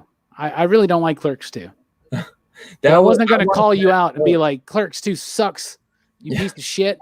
I saw Clerks 2 before Clerks, but I like Clerks better, I think. Clerks is amazing, man. Yeah. Clerks really holds up. And Reboot was filled with a lot of heart. But I feel like in Clerks, especially Clerks, Chasing Amy, and Dogma, Kevin Smith had more he wanted to say. You know what I'm saying? Like he had, like Clerks, he had a lot of stuff that he got off his chest. But back to the X-Men. X-Men Fantastic Four was really cool. I liked it. Zdarsky should totally be writing Fantastic Four. Those 2 issues of X-Men this month were awesome. People have been saying that X-Men have been like this, like really slow burn. Like they're like, but you're right. But this has been worth it. Like issue 6 was the Mystique issue, where you find out her perspective on certain things. This newest issue was about the Crucible, which brings up the ethics of the mutant resurrection protocol. And then the idea that Nightcrawler's now questioning his religion because they can just bring mutants back from the dead. And then you also have Apocalypse just being a part of this really like barbaric ritual that the X-Men have set up. Man. And also you have some interesting ideas thrown out there about the relationship between Wolverine and Cyclops now. That maybe it's not just a polyamorous relationship with like where they're like, I hate to say sharing Jean, but like almost like more so like Jean is choosing to spend time with both of them, right? Yeah. Maybe they're spending time together. I don't know. That's weird. But I think that it's really, really cool what Hickman is doing with these books right now. He's really laying some groundwork. We just got the announcement today that Ten of Swords is coming out in May. It's going to be a big 15-part X-Men crossover, which makes me think of stuff like Executioner's Song and Phalanx Covenant, and then like just me and Brooks just did a Fatal Attractions episode of Comics Revisited that debuts next week, and man, this is reminding me of what it felt like to be an X-Men fan in the 90s, in the early 90s, and that's what Hickman's doing, and I'm loving it. What do you think, Bueller? Been reading the X-Men books? No, I kind of faded off right away. It was like after the first 2 or 3 for the new X-Men, I just kind of, there's so many titles, man. It's like, how do you keep track? And now they're introducing even more as time goes on. Yeah. It's a little much. I mean, I'm planning on getting back on board. Yeah. But, you know, with everything that's out right now, I'm really enjoying easier titles to read and get into and not having to do all the other stuff. I get what you're saying. I would definitely say that all you have to worry about is X-Men and right now Giant Size. Giant Size is building up to something as well. So Yeah. anything that's actually written by Hickman, that's what you should read. But I would also say that you should, what? I'm sorry, what? Is he doing all 5 of the one-shots? Yes. Okay. I would definitely recommend getting all of those one-shots and X-Men. I didn't think he was doing the Cable one. I thought Cable he was is a new series. Yeah, Cable's a new series. Oh, okay. Duggan's doing that one. Okay. Right?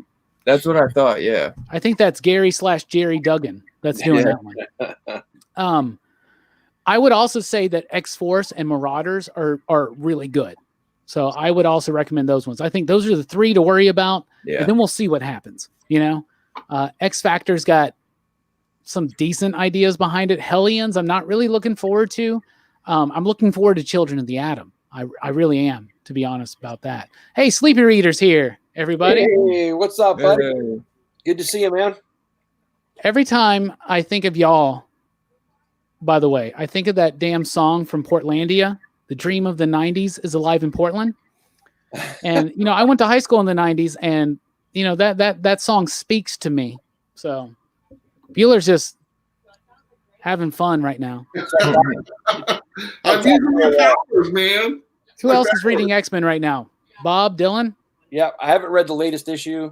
I'm definitely on board with X-Men. I really that's been one of the more consistent of them. I was reading Fallen Angels, and then that fell off. I wasn't interested in that. I really like Marauders. Marauders has been such a fun read. I love every issue of that one. But yeah, I've been reading the X books. I'm mainly sticking with those 2 titles. I didn't stick with X-Force. I'm kind of sad that I didn't now. I'll probably hop back into it. But now that Wolverine's out, I've been waiting for. You know, that was one I was holding out for because that's definitely going to be on my pull list because that's one of my favorite characters of all time. I really hope they do a good job with that one. Just make me excited about that character again. Yeah, that's another X book to talk about is Wolverine. Wolverine was amazing. That was a great first issue. That was a great first issue. Both stories were Yeah. Yeah. And it was some of Kubert's best artwork, I think. for sure. I love the backup story with Omega Red and Dracula. I'm a big vampire Dracula fan. So, yeah, I think that's great.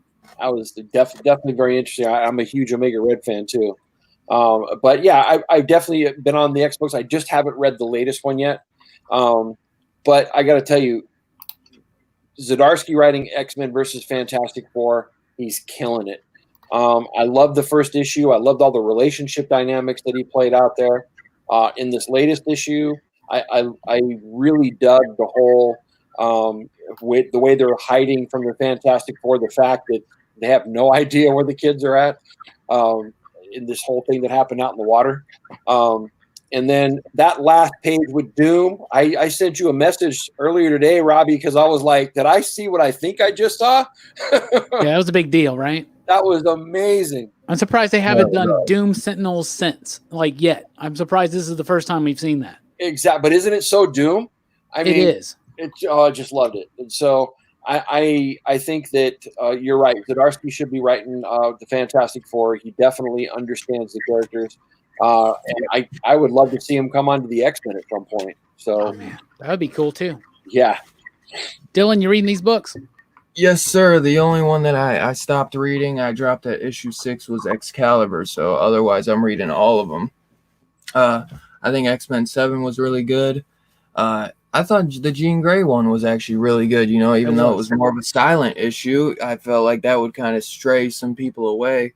I thought the artwork definitely made up for it because it was absolutely beautiful and the colors were so bright and just like really good. Like I was surprised by it because at first I'm like, I keep flipping and flipping. I was like, is this really no words in it? And then I was just like, well, and I went through it again. And I was like, no, this is important. Definitely for big Storm fans. If you're a Storm fan, it's definitely big. And I think it's definitely one you're going to want to know about for, if you're reading the X-Men stuff, it's definitely going to be something big, for.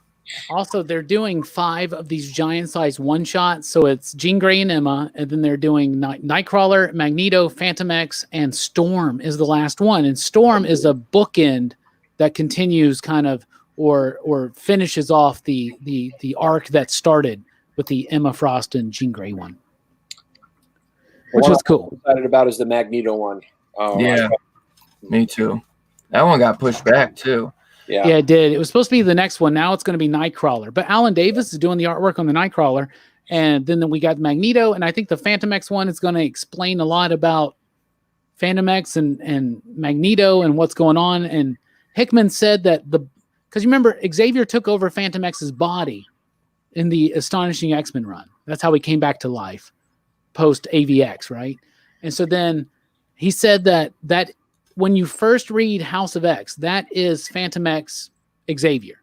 But then obviously he dies and gets resurrected. So now where does that leave Phantom X? It's an interesting idea. Yeah. And another interesting idea that's brought up by the newest issue of X-Men is the mutants that lost their powers when Scarlet Witch did her thing, right? And the mutants that died in Genosha. Do they bring them back? Right. So that's an interesting idea that really gets elaborated on this one. Oh, that's a great one. I like that. You pulled that off our TeePublic site. I like that. That was crazy. Bueller bought a shirt, everybody. You can get our shirts at the link down below. What did you think about the 2 stories for Wolverine? Like, I'm like wondering, are we getting like a continuation of one story next issue? Are we getting like 2 parts in each issue, or is one continuation going to be one issue and then issue 3 will be a continuation of Omega Red? The first story that Kubert did continues into the next issue. Okay. The Omega Red vampire stuff is something that's going to play out over the course of this series. Okay. So, and the way that they do these things now, I would expect this to play out over 12 issues. So. Yeah. That Omega Red story, like I liked the first one a lot with the Pale Girl and stuff. Yeah. You could tell that that was probably I had a feeling that was going to be like the continuation, and then that Omega Red, it makes perfect sense exactly what you said. That's why I'm glad I asked you, because I know a lot of other people in the community were wondering that as well. Because that Omega Red story was like, that was my favorite story. Plus, it had Dracula in it, and it was awesome. Dude, right? Like, and I probably sound like a big newbie from this, but I didn't even know Omega Red was a vampire, or like he's kind of a vampire, I guess, in a way that makes sense. And I noticed that X-Men number 4 from like 1990 whatever has started moving up a little bit. And I think it's because of this Wolverine issue. And plus, Omega Red is primed to be used in an X-Men film. He's one of the few villains they haven't actually used yet. Him and Sinister, for instance.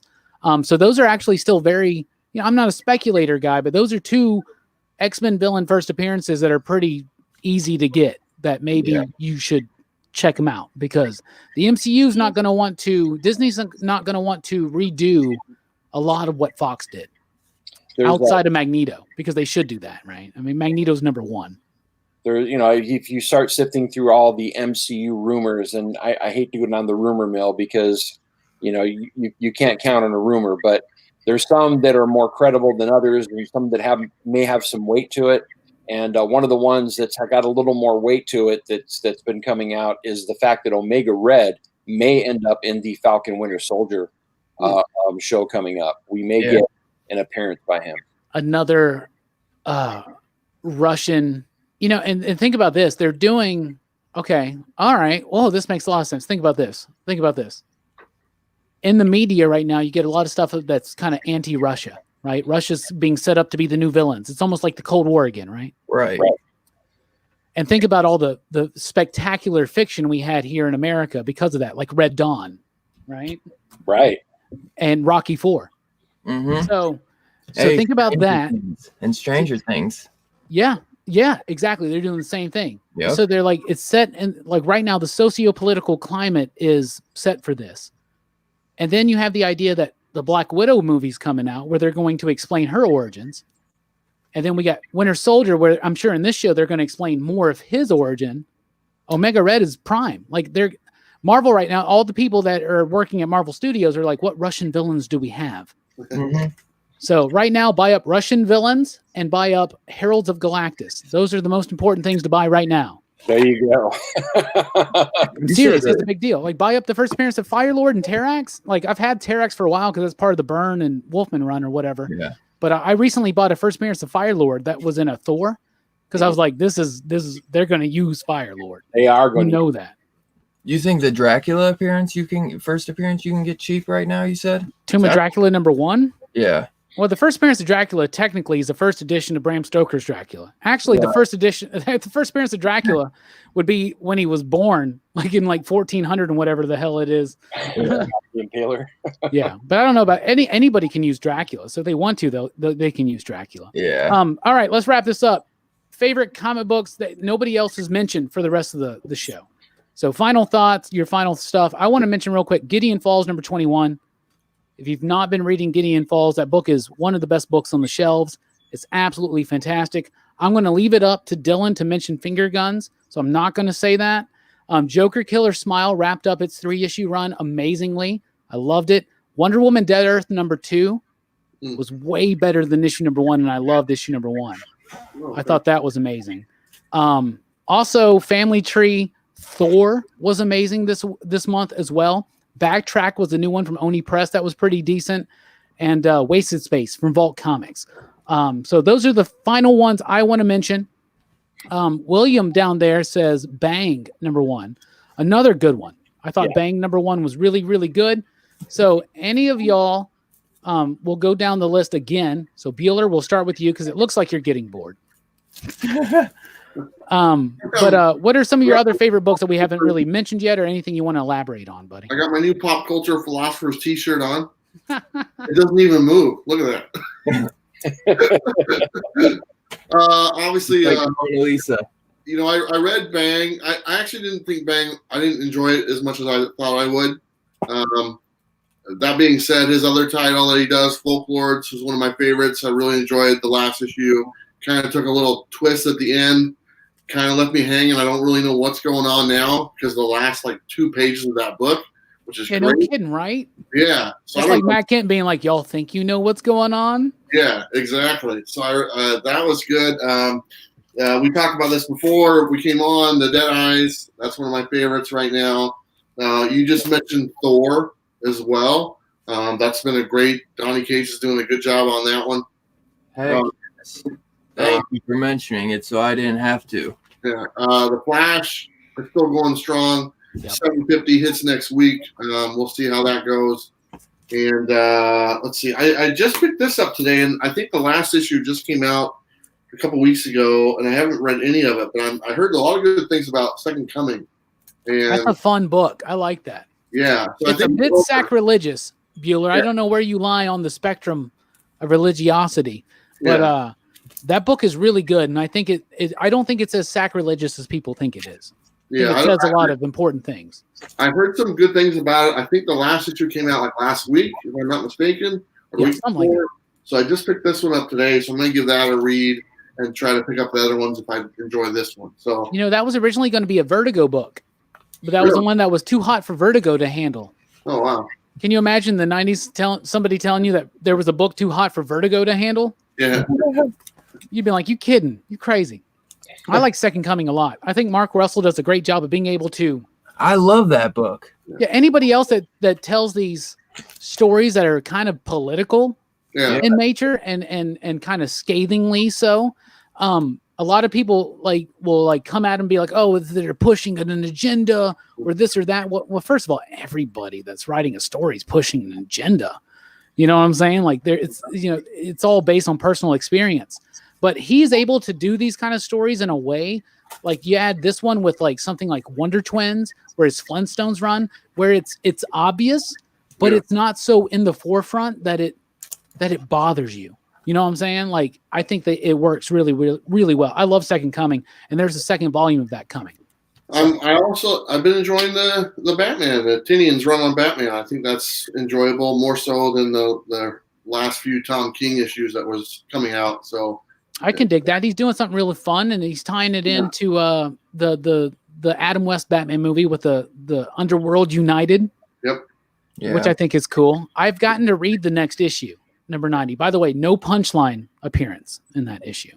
Oh, we're still waiting for that first appearance. Currently, Bob said that apparently 6 panels does not count as the first appearance if you ask Bob. It's not. Yeah, actually, first full appearance is going to be 94. Yeah, how's it going to be wrong all the time, Bob? That's what James Tinian said, man. I'm just going off what he said, all right? She does talk in Hell Arisen, number 3, which is, and she talks in, I guess, in 89, but you actually get to see her in whatever, but 6 panels. 6 panels. Is who even knows if Punchline's going to be significant in 15, She 20 gets a little jealous of Harley in the 89 issue. She's got the binoculars. She's like, hey, I forget her exact words, but she's like, you think you're slick or something, don't you? You little tramp, or it's something funny. Like, I was like, you jealous as hell. But he says 92 is her first full. 92 is also her first cover. We know that from Bruce, and she's going to be on both covers now. Yeah, because she's on the main cover along with others, but they've moved that Art Germ cover up to 92, and they're doing a Matina cover for 94 because why wouldn't they? Is Hell Risen number 3? Oh, there's a Matina cover for Punchline on 94? 94. They moved the Art Germ variant from 94 to 92 to make way for a Matina variant on 94. So it's going to be a Punchline Matina, though. Yeah. Yes. Okay. Just because I want to be sure. If it was, I'm going to order that right now, Dylan. God damn it, because I just called him today to make sure he orders me both the A cover and you ain't getting them. Well, 892, I will be getting the main cover and Art Germ because I had already ordered the Art Germ, so I'm gonna have to make sure I order that Matina. But I got time if it's 94, right? Yeah. Okay. We got a little bit of time. Yeah. Did you order the Joker anniversary because that's supposed to be her original Her origin. Joker 80th. Yeah, you're right. It's gonna be that $8 book, right? Yeah, but there should be plenty of copies out there. But if you want a specific cover, you might want to let your shop know. But that's going to be one that sells pretty well. You will get it for 50 cents. I guarantee it. Let me tell you something, Bob. You go ahead and tell me something, man. I like you. I try to help you out. You're wrong a lot. I still like you, man. I was kind of mad they went from 88 on issue Flash to now 750. I was like, are you kidding? I was almost going to drop it because I'm like, I can't do these $8 books. Like, I buy too much. And, I can't. Dylan, it's a milestone. Get over it. I got it. I put down, I'm getting the Jim Lee. So I sucked it up and got it. What's funny is you say that bothered you when they put the numbering back to 750. Other people, when they took the numbering away, they get pissed too. So this is why they do it, because there are both of us out there. And there are people like me that don't care. I don't care. If you have 750 issues of the Flash, you still have 750 issues of the Flash. I don't care about the numbering. It's the price. It's the price tag. It's a milestone issue. Plus, they're going to really get to the Wally West having the powers of Dr. Manhattan stuff. So, yeah. There you go. That's what they're going to get to. Anyway, I did read the next issue of Batman, and it's the first issue with Jorge Jimenez as the artist, and it's fire. Yeah, it's really good. Is it his first appearance? No. Okay. Because you might want to ask Bob. He'll tell you. Speaking of Bob telling us, what are some other final thoughts and books you want to talk about, Bob? So I definitely agree with you on some of the ones you just mentioned. I thought the Thor issues 2 and 3 are really good. I definitely very much enjoyed the Joker and Harley #3. I thought that was a solid issue, even though Mike Mayhew wasn't on it. It was still really well done. And then the Joker Killer Smile, I thought that was a great way to land the plane. Jeff Lemire really wrote that very well. And so a couple of books that weren't mentioned that I want to mention is I definitely enjoyed The Plunge #1. I thought Joe Hill's writing inside of that was it was almost a step above. Nothing happened inside of that book, but I was so engrossed in the dialogue, and it was just I had a lot of fun reading it. Another one that I really enjoyed reading was The Man Who Effed Up Time. I thought that's a really fun read. To get to issue #2, that was really set up very well. Bob, real quick. Yeah. You talked about The Man Who Effed Up Time. So you've read it, obviously. Yeah. The Man Who Effed Up Time. The main character is not the man who effed up time. It's the dude that picked the flower, the plant. Right? Absolutely. I guarantee it. Yeah, absolutely. But I'm it's like this dude, like he like changes time or something. He goes back in time and changes one thing, and he wakes up in Portland. You know. That's what happens, man. Either that or that drunken stupor in Mexico. But we won't talk about that one. Yeah, I mean, other than that, those we pretty much mentioned all the other books that I was going to mention for this month. There was so much good stuff that came out. I definitely love that Detective Comics. I really loved a lot of the stuff that Tomasi's written. That Mr. Freeze run with Mrs. Freeze was so well done. And this Two-Face issue, I had a lot of fun reading it. And definitely one of my favorite books of the month. I love Tinian's Batman. And I probably like it better than I should. I don't care. I love it. It's good stuff. It is good stuff. It's fun, He's using all the villains. You got Penguin, you got Riddler, you got Catwoman, and he's almost like, I know that Tom King still has his Batman Catwoman thing coming out, but it's almost like Tinian's already planning the end of the Batman Catwoman relationship. Right.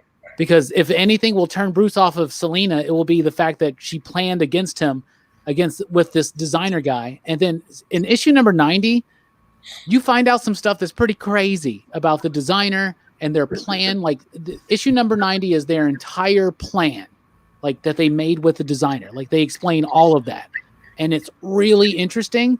And it may, this is just speculation, but I think it may even possibly tie into the Three Jokers. I don't know. Dude, what happened to that too? I heard that got solicited like a year ago. Well, Dylan, technically it never got solicited. It got announced, but it's going to be solicited very soon. I guarantee you it's coming out this year. Yeah. And I feel bad because I feel like I'm an apologist for DC Comics and Jeff Johns right now, but I'm like, I promise you it's coming out this year. They're going to wait till all 3 issues are completely done, and they're like this close. Well, that's close, buddy.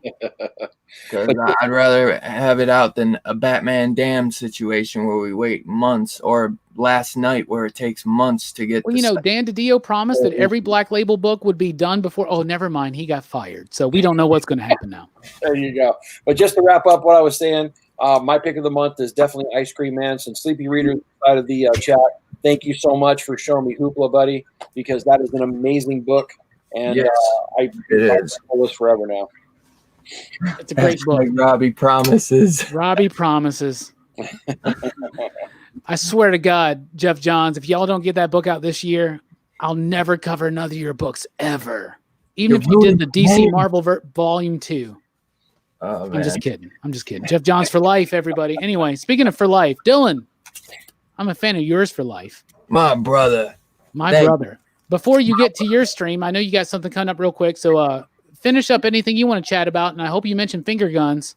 Yes, sir. Yes, sir. All right, so I'll get through the indies then, because it's mainly indies. TMNT. I've been loving TMNT. So if I gotta say, then Jenica, this was a pretty good issue. I'm not that big of a fan of the cover, but it was a bet. If you like TMNT, I think this is a must, so that you can get more backstory on what's going on with Jenica.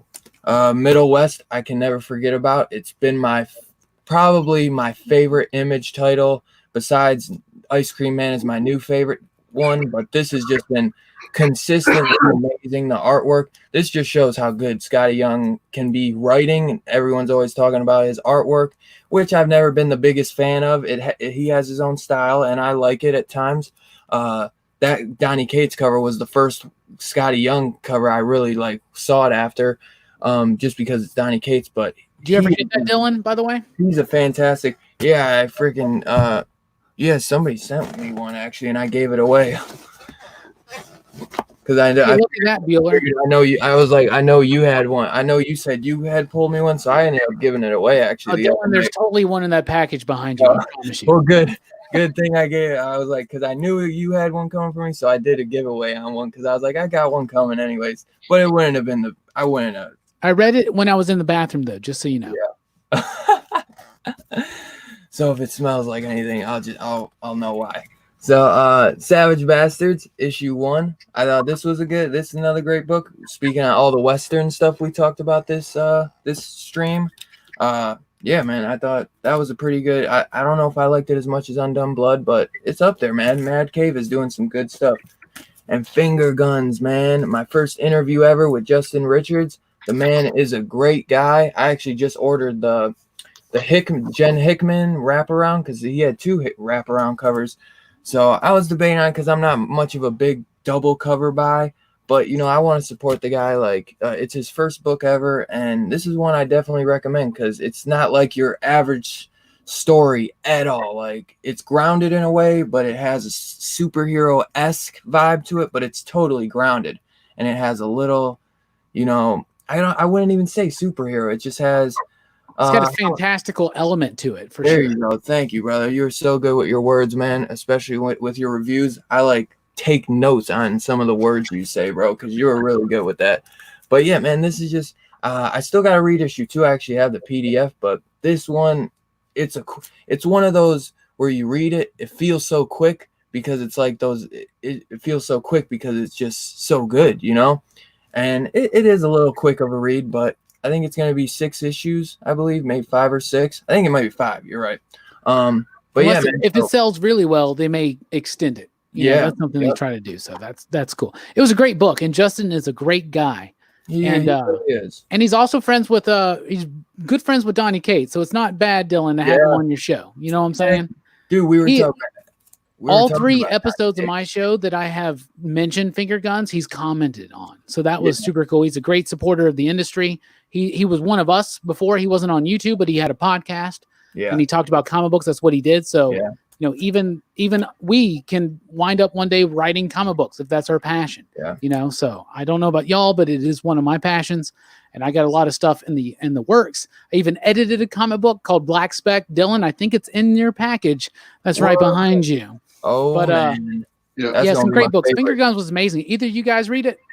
Yeah, I read it today, and you got a copy, Bob. I finally got a copy, and I got to tell you, I didn't think that the premise of the story would work. I mean, I really didn't. When I read the solicitation, I wasn't excited about it. Even on your a pre-review that you did, I was like, okay, But I got to say, I read it today. I had a lot of fun reading it. It actually really worked as a vehicle, and it was really well done. I mean, I enjoyed it. And the coloring is so important in that book. Yeah, Rebecca Nolte did such a great job with that. And I read issue 2, and issue 2 even gets better because the book is going to be about these kids and their lives. We were talking about Alienated and how real it felt. Yeah. And relatable. Finger Guns feels the same way. And I thought that was really something exceptional. Did you read it, Bueller? I gotta read that issue too. I haven't read it. I have access to it. I'm going to read it here this weekend. So, but I don't have a physical copy of it, but I'll be reading it. Heck yeah. One of those stories where everyone can kind of, understand what they're going through in a way that where it's grounded in that way, where you can just totally reminisce and feel. You're like, man, I went through a similar experience like that, So I loved it. Another one, I'll go. These ones are going to be Marvel and one DC. Oh, you got more? Yeah, I just have to say, we didn't talk about it. We're running into your stream, so go ahead, buddy. All right, there'll be quick Star Wars. So I've been loving the Star Wars. I'm just loving Darth Vader, and then Kylo Ren. I'm just loving what they're doing. I'm just loving the Star Wars stuff that Marvel's doing. I'm really excited for Bounty Hunters in a week or two, whenever that comes. And I thought this was awesome. Ant-Man, really fun and just Ant-Man was good. funny. Yeah. And my last DC book, this is the last book, I promise, He-Man and the Masters of the Universe. It's just been fun, and this would be my favorite issue.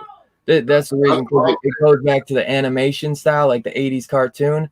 The artwork is all 80s cartoon style.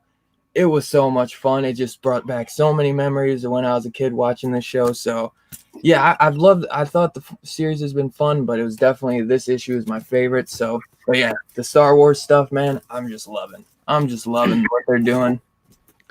Heck yeah. Well, I finished my beer. Bob has finished his Michelob Ultra. Yeah. Bueller's near the end of his I've drank coffee 3 tin. coffee. And Dylan's about to have his live stream where he's going to be watching Texas Chainsaw Massacre 2, Yes, sir. which is a super cool idea. Yeah. Did you get him in the face? What did you say? We're going to be announcing the second movie. We're at the end of the stream. We're going to announce the second movie that we're going to end up watching and reviewing too. And that's going to be a big one. I think people will be really excited to find out what the next one will be. If you ever want to do a live stream of any of the Universal ones, man, just let me know. Oh, yeah. You will be on there, no doubt, brother. I hope we can get that done soon. If not, brother, we'll do our own stream. You know what I'm saying? Because hell yeah, let's do something. That's even if it's Abbott and Costello meet Frankenstein, that's one of the best ones too. So. Oh yeah, brother. All right, I'm gonna give everybody a chance to do a shout out of their channel and what they do, and then we'll wrap up here. Bullseye Bob, tell us about everything comics. Yeah, I have a show on Saturday mornings called Having Comics with My Coffee, which I film at a local coffee shop here in Portland. And I do reviews of the previous new comic book day stuff that came out, and I get a little more spoilery since we're kind of halfway through the week already, and that drops every Saturday morning. And then I got the weekly rundown that I do with Bueller, where we kind of go over the hottest topics in pop culture news, mainly comic book news. Those are my 2 shows. I've really been enjoying those. And then, of course, I'm also on the Comics with Bueller channel on the new Coffee and Comics show, which is my favorite part of the week. Heck yeah, one of my favorite parts of the week as well, Bob. Thank you for being here. Thank you for having me, Robbie. It's been an awesome time just being with you and with everybody else. You guys rock. Bueller, tell us a little bit about your channel, and remember that Bob already plugged half of your shows. I'm Bueller for Comics with Bueller. Bob is my co-host on the new Coffee and Comics show that we do. Comes out every Monday at 5 a.m. Pacific Standard Time. And most times me and Bob are live in the chat when it's going on. We wake up really early to be part of it because it's the only premiere video that we do. Besides that, I have my weekly preview video, which is actually the #1 most watched preview video on YouTube week after week. It has been for a while. And I have a top 10 list and a bunch of other stuff, really. There's a bunch of stuff that we put out. And there's going to be more stuff coming. We're doing reviews. But I also want to take a minute and say, give a shout out to our buddy Jim from Jim Mint Collectibles. Without him, I wouldn't have met Robbie or Dylan, because we first met each other on his channel, and I consider you guys really good friends. Even Bob's my friend, believe it or not. That's a whole different scenario. But really, Jim, for introducing me to both Dylan and Robbie. We've been talking quite a bit ever since. We've become really good friends. So thank you to Jim Mint and for all the stuff that he does. I consider here too, man. I consider all 3 of you friends, and I am very, very grateful for those streams that we did on Jim Mint's channel. Yep. He's, at that time he was like at 30-something thousand. Now he's like 60,000. Yeah. He's honest. He wanted to be here with us tonight, but things didn't work out. He is super busy at that level. Yeah, right. Here's I the couldn't thing. even imagine. He's like, man, I got to get into this comic book game. I've been doing all this omnibus stuff, so I'm going to have some really, I'm going to have Robbie and I'm going to have Bueller on my channel, get that comic book audience over there. And he's like, okay, I have those guys on there. We're good. We'll see you later. Oh, man. Yeah. We'll get Jim on one of these shows one day. I promise. Oh, yeah. Maybe next stream. He Well, wanted maybe to be next here, time. but he's a busy guy. Yeah. I even wanted to be like, I got a Jim Mint Collectibles, action figure because I just bought a Kingpin action figure. That's what he is. He's like the kingpin of the comic book industry, That's great. of the YouTube level of us. But yeah, Bueller, Yeah. I am so thankful for you being here. I consider you a good friend. I cannot wait to get to Portland and see you and Bob and drink some coffee and talk about comics. Dylan's one of my homies. I did my first live stream with Dylan on the Jim Mint channel, but Dylan was popping to my live streams a lot before that. And it's cool to get to know him and to be able to chat with him. And Dylan, I love you so much. Why don't you tell everybody about your channel? Thank you. Even though brother. you're a Cleveland fan, Yes, we sir. still think you're pretty decent. Well, thank you, man, dude. Thank you for being my friend, man. You guys have always been the best, and it's great that Gem Mint Show could bring us together, man, so that we could do things like this, man, and become awesome buddies. But yeah, man. So I just I drop videos mostly on the daily, if not a live stream. I've been a little backed up because I started this new job. I just dropped my weekly comic book rant video while we were doing the stream. A little late. I usually do it Wednesday, but I'm doing this third shift work, so it's I'm figuring my schedule out. But I drop videos weekly, man, and tomorrow I'll do a live stream with my boy Second Street Marvel and Chaos and Comics. And right after this, I'm jumping right into a live stream on my channel for Horror Night, as my boy Robbie said. We're watching Texas Chainsaw Massacre 2. So that's all I got. So if you guys want to check the channel out, hit that like and subscribe, because as you see, we got a couple people backstage waiting for me. They're like, hurry your ass up. Sorry, we kept Dylan a little bit later, but he wanted to talk about 5 books on his last final comments, by the way. It was my fault. I'm always late. Anyway, thank you guys for being here. We're Pop Culture Philosophers. You know who we are. You know what we do. We're doing a Kevin Smith podcast tomorrow that will be live on the Pop Culture Philosophers website. On Wednesday, I believe is my plan. Maybe Thursday or Friday. We're finishing off Comics Revisited. We're doing all this kinds of fun, crazy stuff. It's really cool. I'm doing a live stream Sunday night. It might be a Teen Dog Shades kind of night. Just going to say that to get people excited. But anyway, that's what we do. Thank you all for being here. We plan on doing this every single month. At the end of March, we're going to be doing this on Dylan's channel. We'll see who's available, and we'll just chat about our favorite comic books. Anyway, that's our favorite comic books. Let us know in the comments down below. What are your favorite comic books of the month? Maybe we can keep this conversation going and recommend some great comic books to everybody. But if you haven't checked out their channels, you really, really need to, because they are obviously better than us, because I've had them on my channel. If they're not better than me, I won't have them on the channel. This is the way it goes. Anyway, comic book YouTubers unite. We love you. Thank you for everything you do. We're out. Y'all have a good one. Have a great night, guys. Take care, everybody.